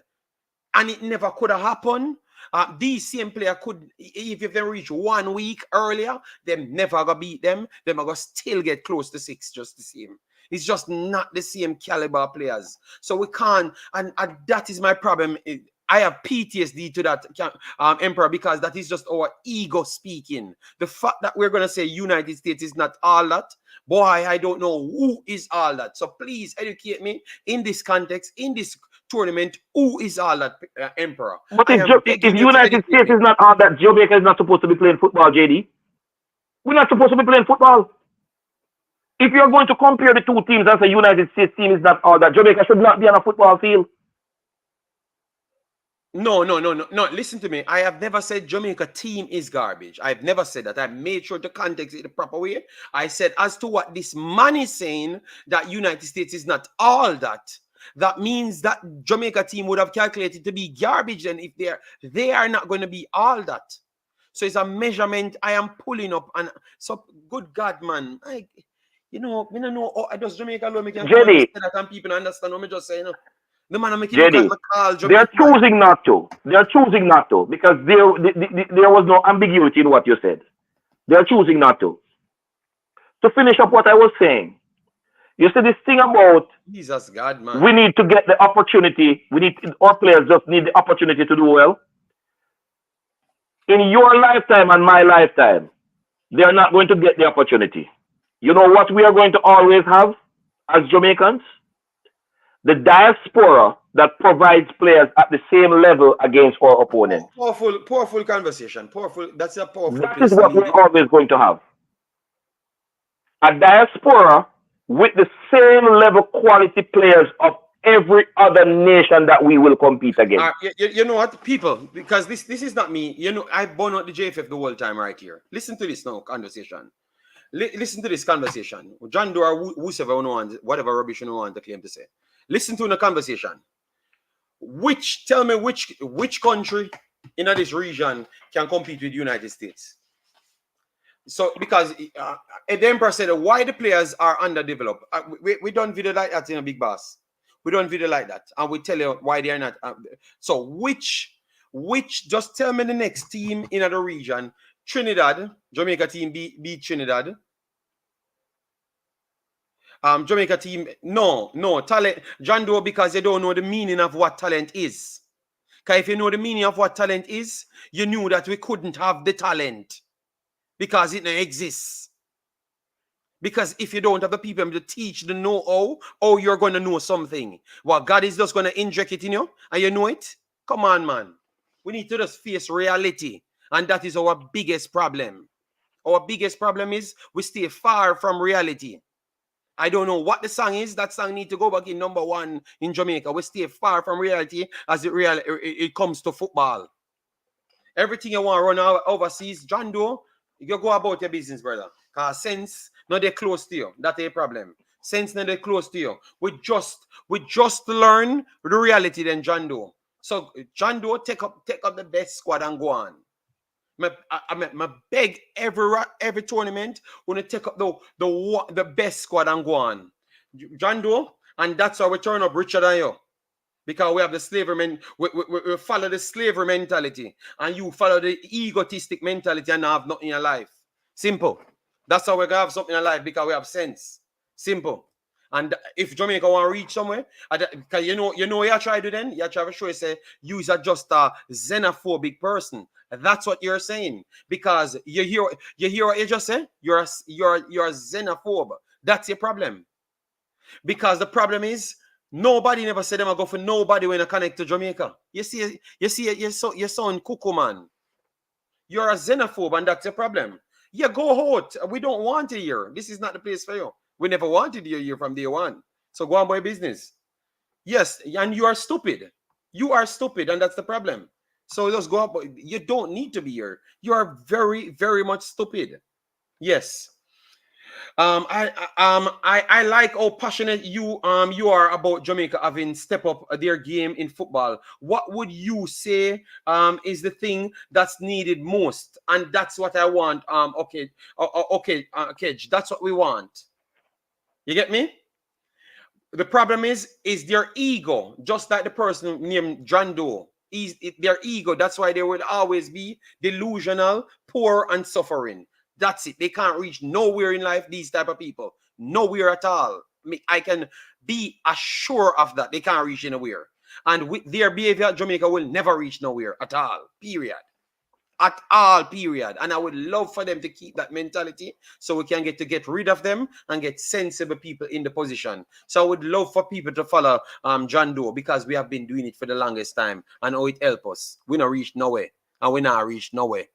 That is just the truth, because a lot I want to think that way. Yeah, man, go on by business, John Doe. We don't need a year. And if you comment again, you get black out of this Ross. Simple as that. Yeah, man. Go on by business. There was a YouTuber doing a sing type of thing when Tapper was coach about the 4-2-2, and him did sing say, "We nah go nowhere. We nah go nowhere." He said it in the term of like Tapper now move from him spot. Yes, no, he was talking about Tapper. That's why I referenced when Tapper was said Tapper nah go nowhere, and the 4-2-2 was. The 4-4-2 was here before them come here, and it got there after them dead. I've said that to say this, JD. Jamaica, in every sporting discipline, despite how well we produce quality, we have had persons from the diaspora making those squads, where we are producing quality to match the rest of the world. Yet, we have persons from the diaspora making those teams. You know why it is not a problem? Because even though they were not born on the land of Jamaica, they are at the internationally accepted or required standard. So them making the squads is never a problem. Pastor, you know what because I was watching an interview. Yeah, I've just proved to people why I said this ego is Jamaica's biggest problem. And I'm gonna just keep it to football. Ego is Jamaica biggest problem. In the football fraternity.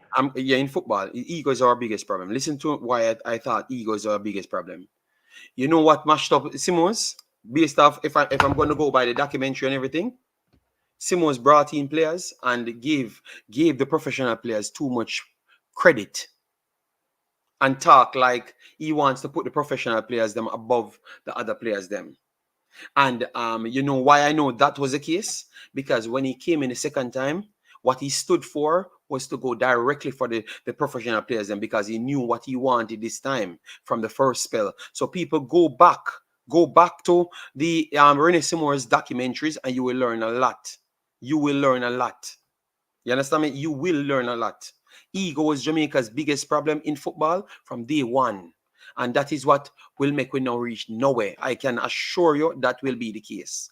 1000%. Because these delusional Fs, they are the ones mashing up, and because they have the luxury to get in position, they come and make up all sorts of stories and discrimination and everything, and then make it look like it's easy. And then as soon as someone says something to them feelings get hurt and them run around the whole place and cry. You get me? Because them can't face reality. So 1998, a true Simons made them face reality, and the man never even said nothing bad, none at all. And through the person released the documentary before, and them hear it and how them talk about the professional players, them that make them get vexed from day one. Up to last 4 years, are the same thing happen again. You never hear how Blake Kid attack. You never hear how Blake Kid attack. Are the same thing. It's engraved in the people them. That's how them stay. It's engraved in the people, Pastor. It's not going to change. Once you don't change this to put on diasporas as well on the actual board, it's not going to change. The whole of them think the same way. Every damn one of them down there think the same way. JD, Everyone of them in a position it think the is same way. sad that I have Same to way agree with in a you, position. having lived I through just the. talk about 30 years of problems and the same thing are the problem. Why we can't get the team good. I am saddened to have to agree with you, having lived through the 94 to 98 program.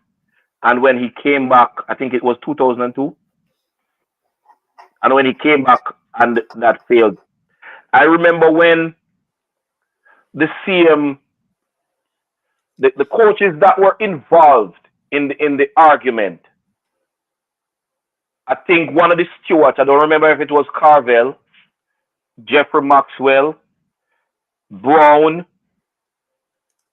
There was another one. There were about 4 or 5 of them that went on the national airwaves and spoke about the remuneration that Simoes was getting, which was an embarrassment because Corinthians had offered Simoes what turned out to be 1.75% higher, 1 3/4 more money times what Jamaica did pay him for coach the national team, for coach Corinthians club.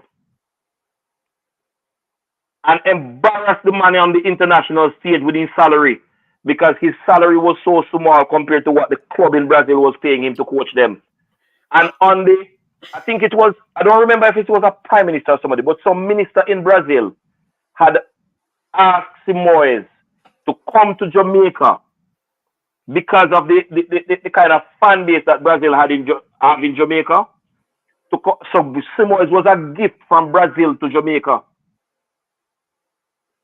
And they embarrassed the man internationally.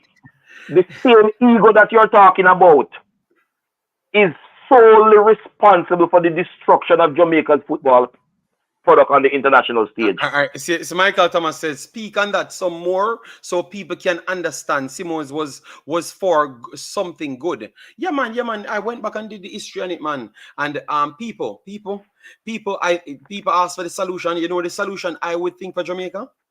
Put the FIFA money in a trust, and only when it can come to solution, when a board of out of many one people could get close to it, that's when Jamaica will be solved.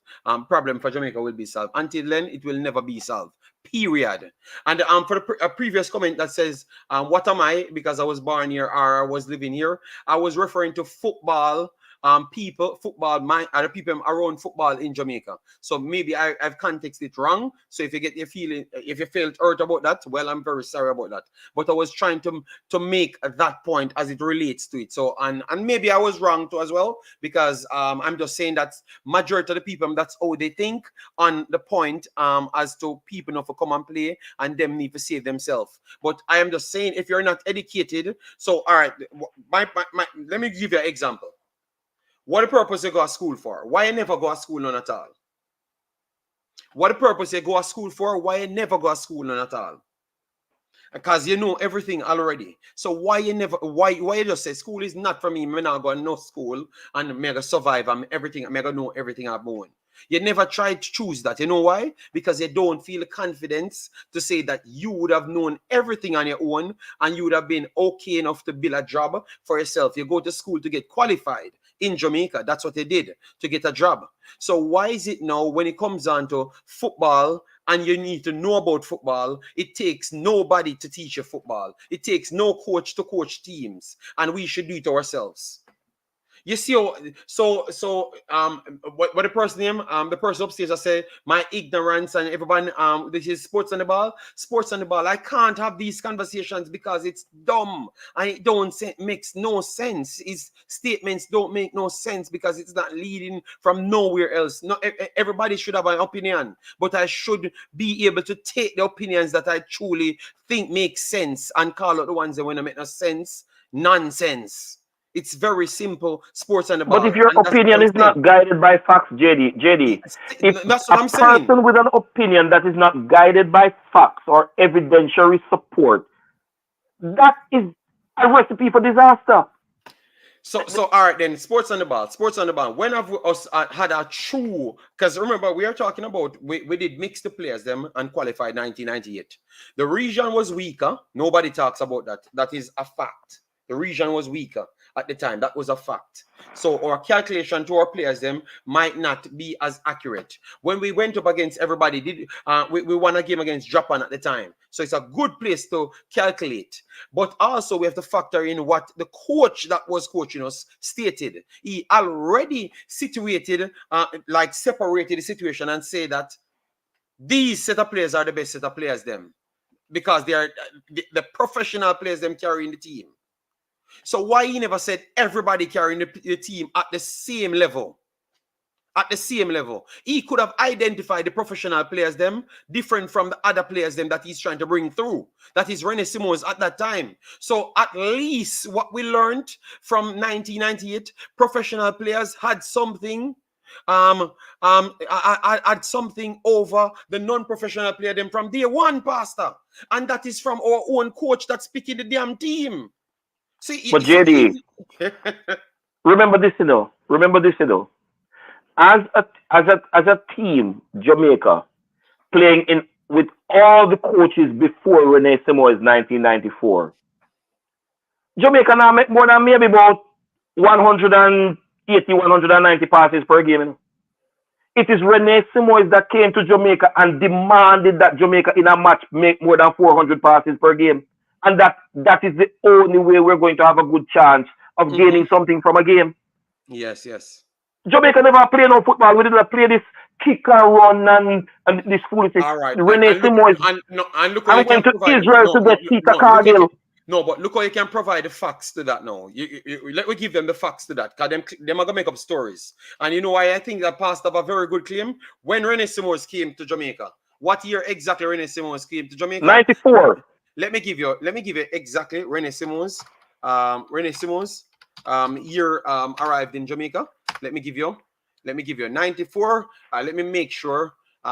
When 94 Jamaica 94 right at the 94 to 2000 and then 2001 to 2000. No, 94 to 2000. That is the first one, and then 2008 to 2009. All right. Yes. So before that, 4 years before that, in 1990, was it De La Pena? De La Pena his name?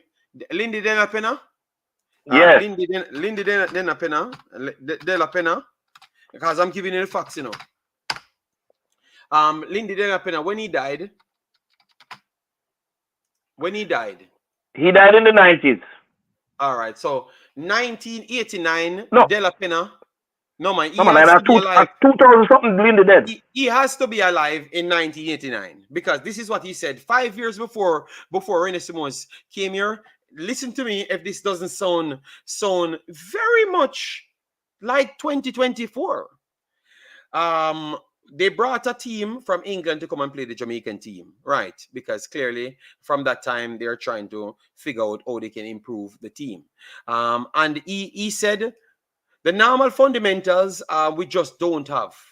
Professionalism will always be the problem, and how we approach football is always going to be the problem because it always comes back down to education and football. The know-how of football is the way to go, and professional players can come on any pitch and just play professional from day one. So we saw 24 years later, Damara Gray just turn up as a professional, never knew the region and turn up, and 34 years. It done 34 years. All right, 34 years. And we love to use excuses, but we need to seek education. That is what Dana Pennant said 55 million years ago. Today we just say you realize what the topic we'll come back in a full circle, you know, for U20. What we just said, Pastor. Nobody identified that the next team was better than us. We we'll turn up late. And we can everything except what is the real issue. Everything except the real issue. And that is one of Jamaica's best ballers in history. And why he's one of Jamaica's best ballers in history? Because he knew he never had an ego. His ego was detached to The man reality. go to England to learn football, To brother. reality. Go to England to learn football. So everybody will detach them ego and face reality. They seems to turn out better. So that's why I'm telling you people, it is ego is our biggest problem. All right? Because the money that tell you 30 odd years ago said this is our problem. And today in 2024, are the same thing our problem. But JD, look at this, you know. Jeffrey Maxwell could be considered one of Jamaica's biggest hypocrites. Here's why. Jeffrey went to Brazil to get his certification, you know. And when Jeffrey tried to implement the model from his certification in Jamaica, they cut off his head. And I him see him one join forces with them to cut off Rene Samoa's head. Okay. I don't know about that, so I wouldn't. No, I tell you, Jeffrey Maxwell's certification is Brazilian. But Pastor, I think I've made my point as to what is Jamaica's problem. And I've connected more than one. More than once in this program alone. And I've connected to facts. So I want people to go and search up what De La Pena had said about Jamaican-born players. And why we're not going to reach anywhere. And remember, said that. Remember this, you know. Why we're not going to reach anywhere. He make sure the man say, you know, why we not going to reach nowhere. So when I met Alan Skillcool, JD, when I met Alan Skillcool personally, him lost it already at turn grey. He did have voted for grey here. But Lindy De La Pena was speaking in the context of all the big name footballers that Jamaica had in the 80s. Alan Skillcool was compared in terms of talent-wise with some Brazilians. And Lindy was speaking about all of them. So the fact that we were not football educated was negative to us when we came up against quality opposition.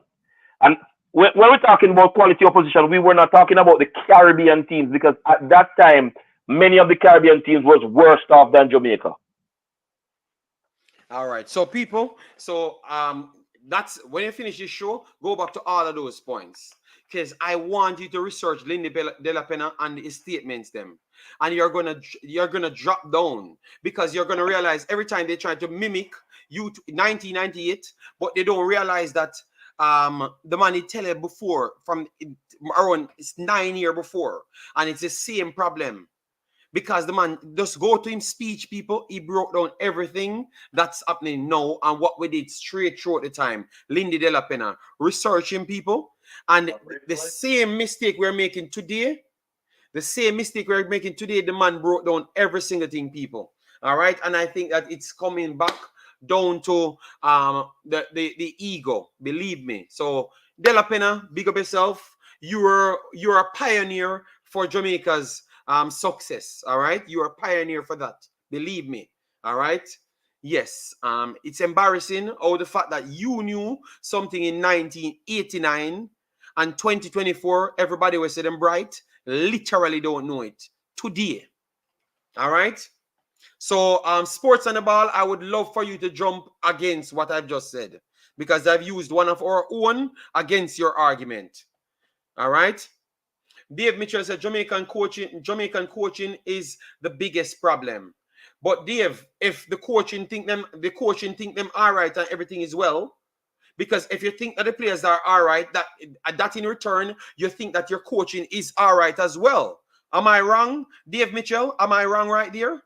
So that would have come back to your ego when you're not certified. So it would have come straight back to your ego. So that's why I'm saying every single thing that we can link back to our failures in football is solely down to our ego, Dave. You understand me? So everything what you're going to connect to it, it's going to come back to our ego.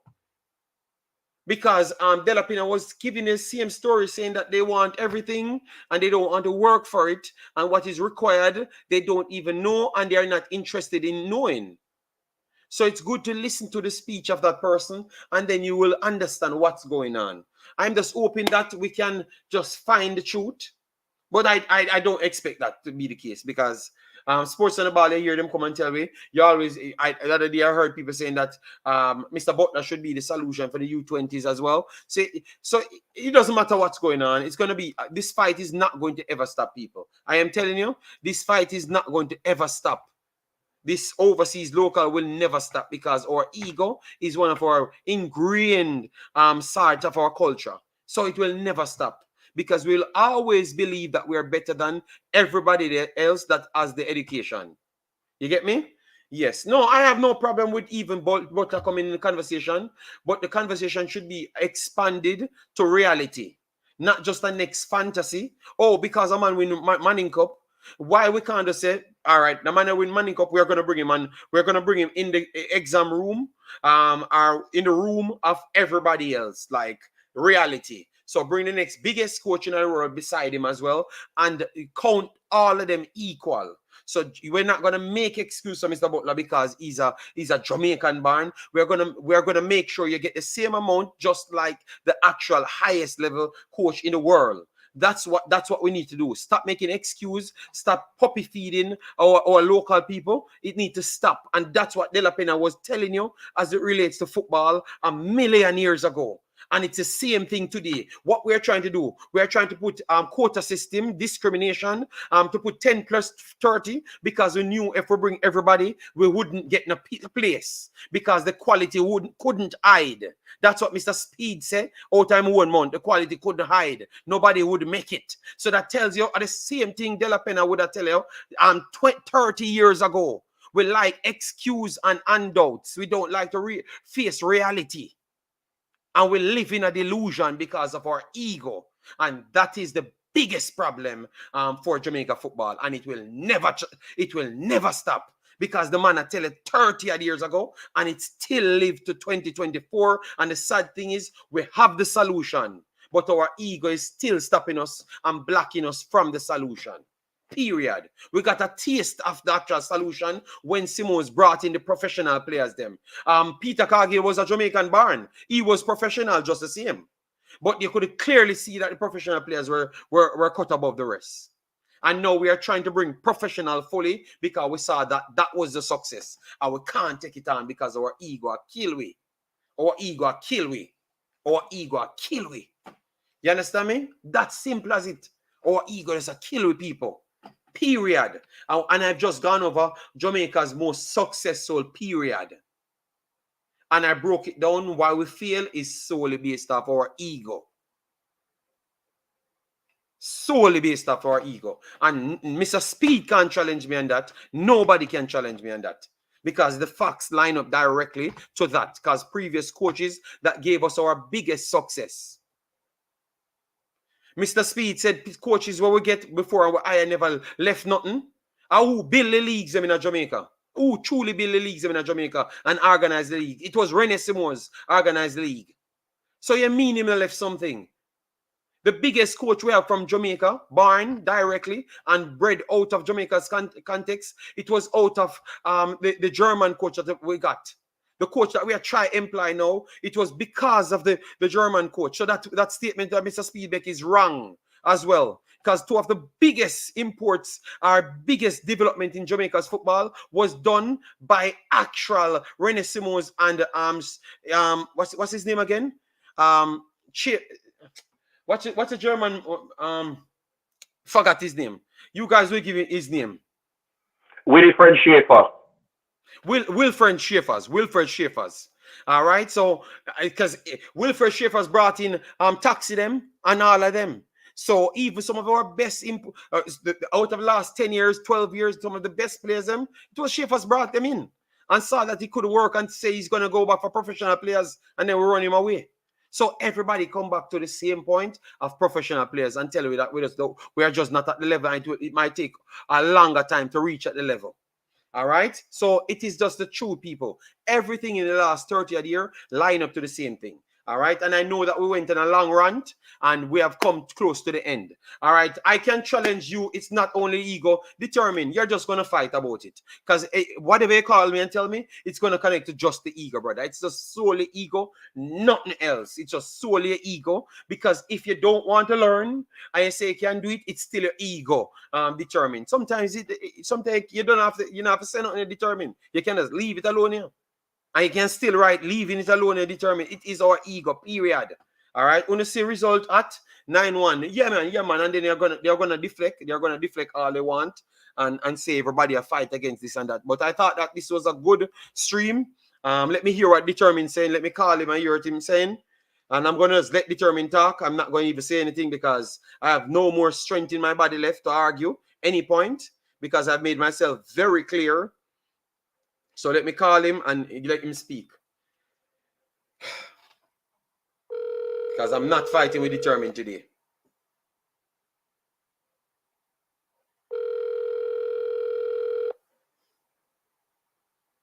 All right, let me see. So why this man just call me? All right, you know what? Determined. That's it for you. All right. Someone need to be fired, but so why you are calling for then? No, he had said that he wants a challenge. He wants a challenge. Say it's not all only about ego, you know. So Sean Sutherland was trying to call him back for him to give his point because I want to come to the end.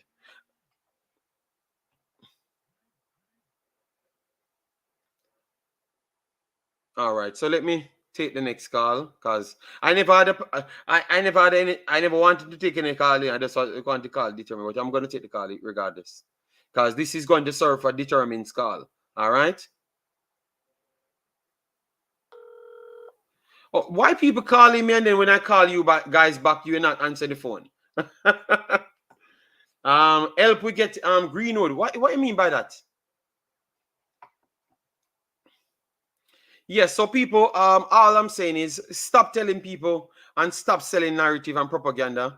United States was better and it was not close. Period. It was not close. You're not on the same stratosphere of type of players. It's not close. So your fantasy won't work. Period. Your fantasy won't work. Period. Let me tell you that from now, and I'm not gonna change. Hello, good day, caller. Please mute your background, caller, and go ahead. Yeah, mute the background, boss, and go ahead. How you doing?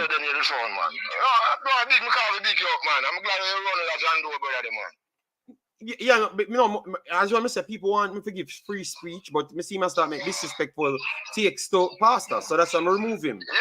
You understand me? Yeah, man, you remove him, man. Cause no, because I want him speaking. I would have wanted him to call in and everything, you know. But you see, once them go down the deranged part there, I can't have a conversation with him because he's not gonna bring nothing sensible and waste my time. And he might be disrespectful at the same time, don't? Yeah, you can come out to my co-worker, you can disagree, but don't be disrespectful. Yeah, man. So once him a disrespect and that's I start disrespecting back because I mean a disrespect pastor earlier on in the chat. I mean I let it slide, but I never want. I can't bring a person on my show and make him a disrespect the person. You understand me?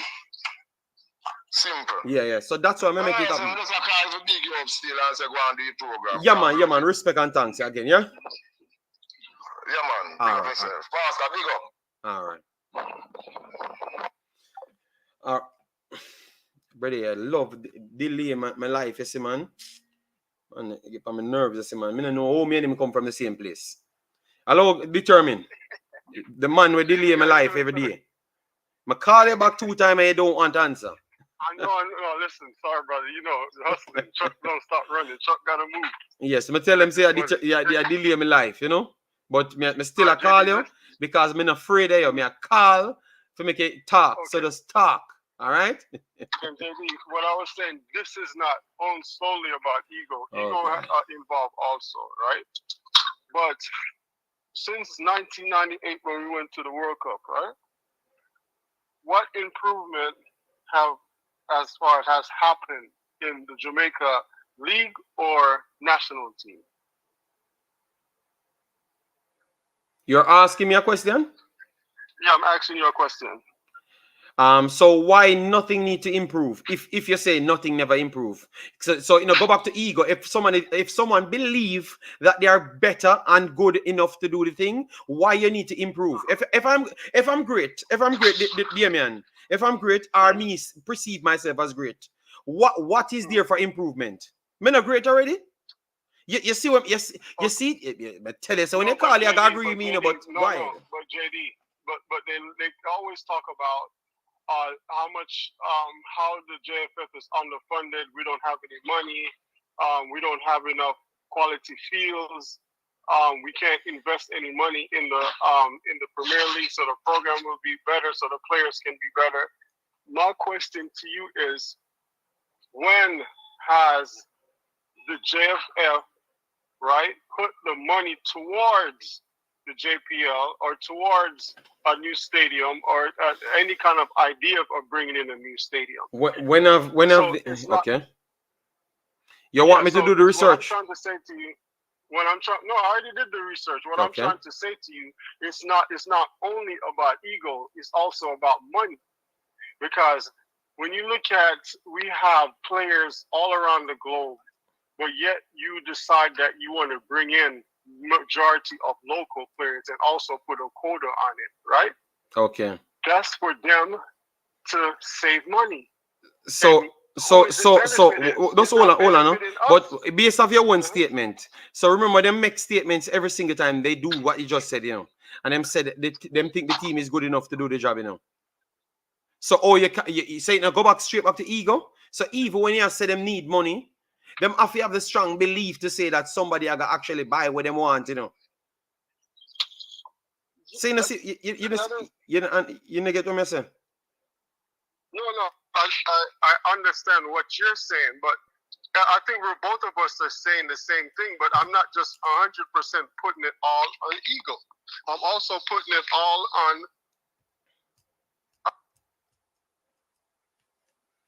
on. You look like you have some problem. Can you hear me? Yeah, man, we're hearing you now. Okay, so what I'm saying is, it's not all about ego. It also has to do with divvying up the money, because from 98 to present, nothing has changed in the federation. The unprofessionalism, the sabotaging of international players, no kind of ideas of as far as bringing in, building a stadium or collaborating with outside partners to have an idea to bring a stadium in. Nothing. Everything has been the same, but yet they always call for we don't have enough money, this, that, and the third, but the money is there. But the money is not being allocated where it's supposed to go. And it's always been like that. So it's not just about ego. They're creating this narrative of chaos. But the chaos is not benefiting us, the fans, or even the players. Because sometimes they can't even get their money. So who is it benefiting? Obviously it's benefiting the foundation, which is JFF. Okay. So you're saying that me saying it's not okay. All right then, no problem. All right, sir. So whosoever listen will determine if what you're saying is not connected to ego. Yeah, exactly. Is not connected to ego, and then let you know. But I still believe that it's just ego, and everything under that is just a sub. So every single thing what them do after is just because of them egotistic belief. Everything, because they still believe, even with whatever it start from them ego and them beliefs, them can get everything done just the same. All right, and they are good enough to do it. That's what they always believe. I've listened to all of them talk, and believe me, it's just I am just holding it together. But these guys' confidence are sky high, and they are delusional as if. You understand me? But JD, you see, look at the article you just read. That's so powerful. We're talking about close to 20 years ago. 30 years ago. 30 years ago. 30 years. What has changed? That article, can you believe this? From 30 years to present. So my thing is this. So when we have players coming out, because now it's the media era, and now it's the social media era, they come out and they speak their truth. It's exactly what they're saying. So why we should be behind them, supporting them, even if we don't like them or not. Especially the ones that quote unquote have power. No, you just try to find a way for we talk about Leon Bailey. Jesus God. Here we go. We're not but you want to call his name. I didn't call his name. I am tired of determining a man. Determined to call Leon Bailey name. I am tired. JD, Look at Peanut. Peanut was like, he wants to talk, but he said he'll get in trouble. Because if he opened his mouth, he's gonna say the exact same thing Bailey's saying. And what's his other girl name? Bunny is saying. It's the same thing, JD. Okay. And it all starts with the federation. That's all I'm saying. It's not only about ego, it's a money grab also. All right, sir. All right. I stand by my belief still, but and the personals will decide what's up. All right, they will decide. No problem, I'm not gonna fight with you. No So problem. take care, big boss. I'm done. Can I finish my show? Can I finish the show now? Because it's All 3 right, brother, hours. have a great day. No, I'm asking if I can finish my show because every time I'm trying to finish the show, you bad me up. You know. All right, JD. So I can't finish the show. All right. Big up. All right. Take it easy. Yeah, man. So that's my virgin determined to give me a different point. Overall approach to football is just wrong. Yes. You both have made true and factual points. Lily MB, big up. And that's all I want to do, you know. I just don't want none of them manza believe that they can disrespect anybody on my program because I'm gonna block them, you know, straight up. You know, that's all. But anyways, we have come to the end of this one. I am trying to see if I could get to do 80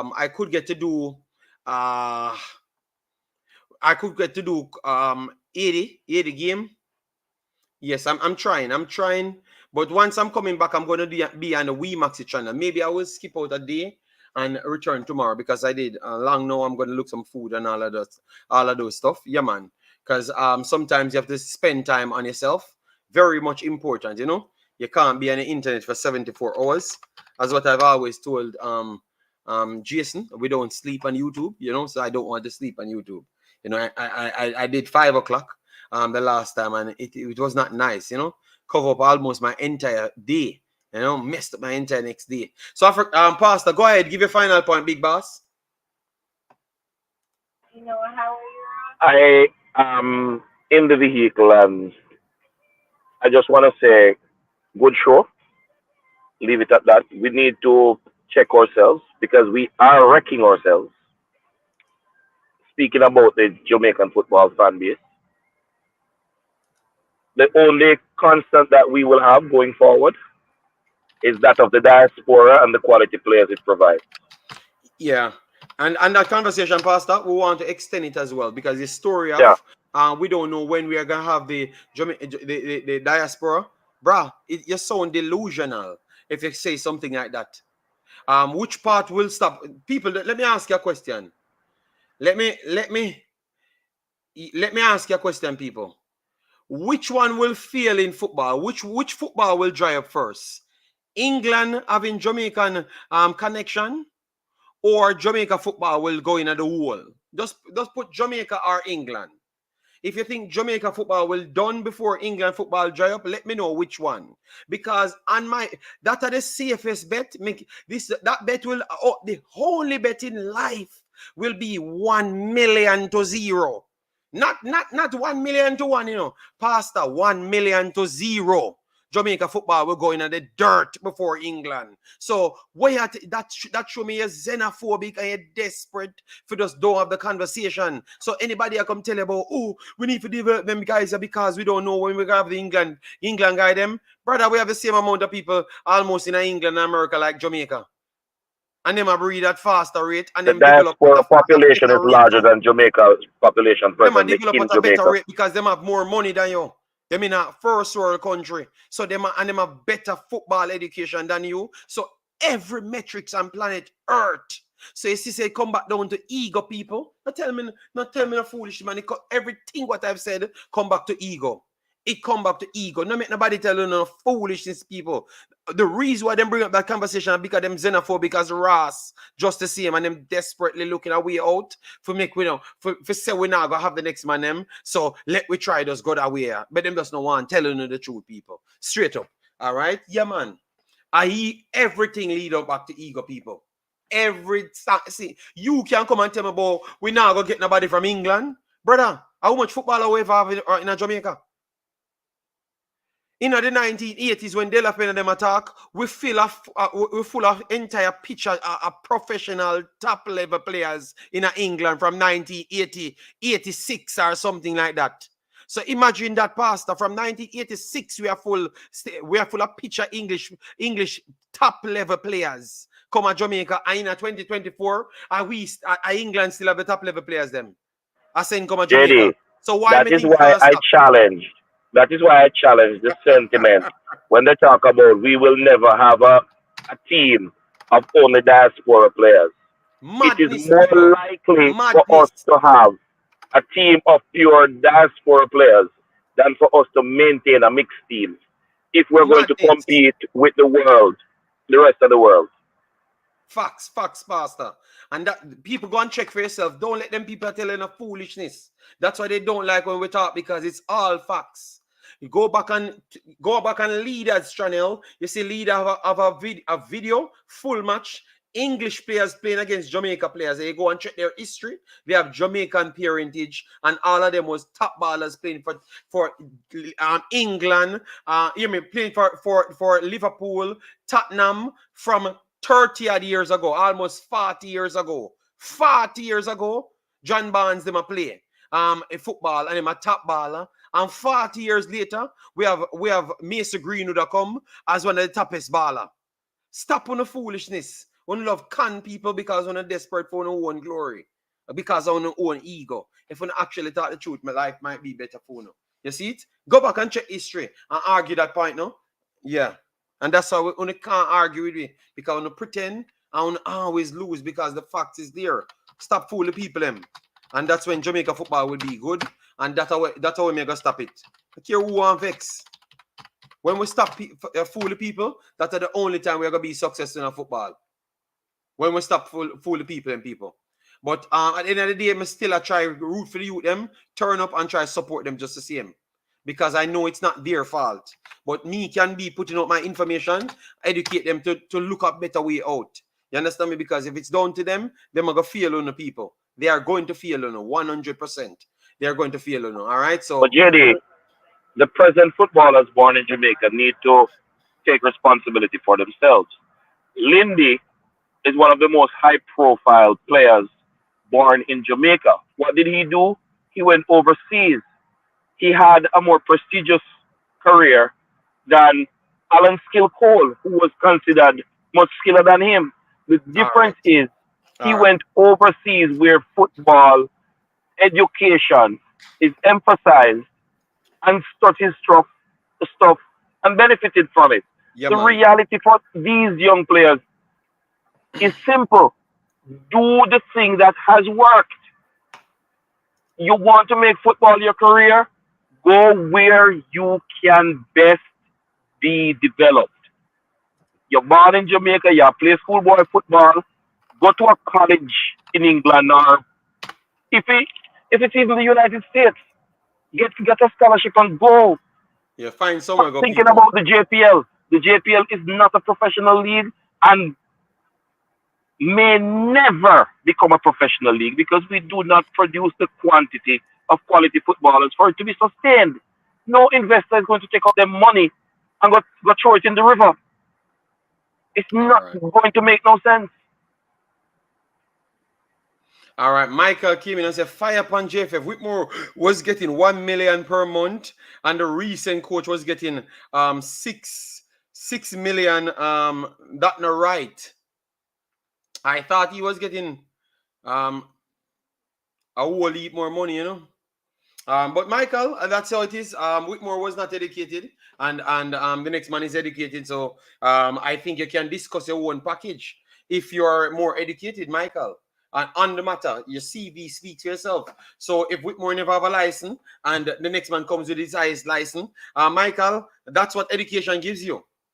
It gives you your power to ask her what you want.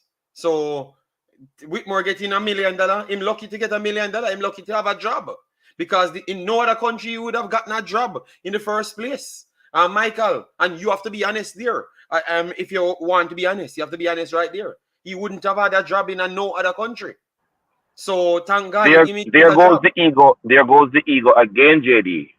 Because Whitmore scored twice against Japan. He is considered a Jamaican legend.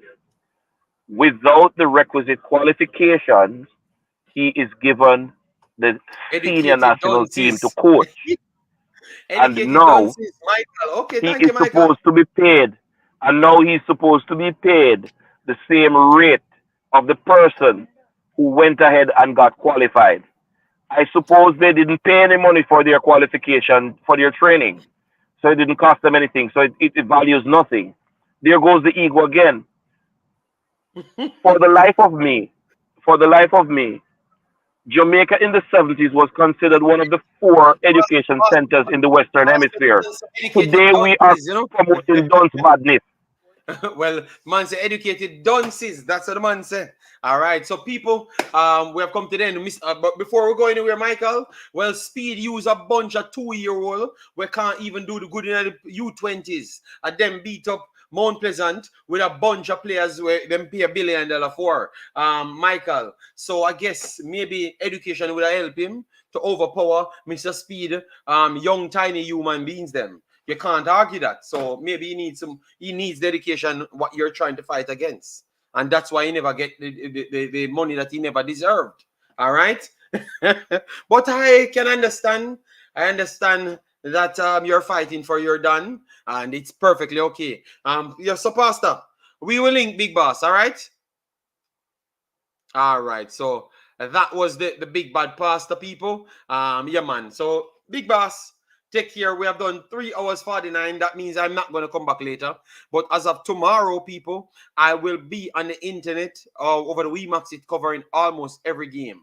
All right. I will do the Jamaican games over here, but almost every other game I will be doing over the Wemaxit. All right. Yeah, man. So if you want, you can definitely support me right there. Hit the like button, share, and subscribe. You might not like my way, but one thing I always tell you, go to the facts. I can send it to the facts. Them research Rene Simons, listen to the documentary, and also listen to De La Pena, and he explains everything that is wrong with Jamaica.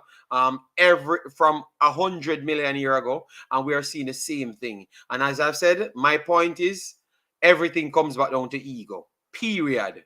Everything comes back down to ego. What time? Tomorrow. You don't, Lily, MB, tomorrow I will just do it. Tomorrow I will do it. I will miss the. Let me give you the games them that will be coming later.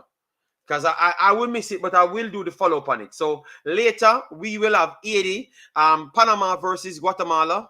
And then we have Mexico versus Haiti. I will miss the Haiti one, but I will not be missing no more Haiti game because you guys know when it comes on to Haiti, I support Haiti highly because they are always up against it in life, but they use the right concepts, and that's why they're always in the mix. So for people like TikTok that always stated, oh, why Haiti always find teams to play? Because they believe in football education and they evaluate talents properly. That's it.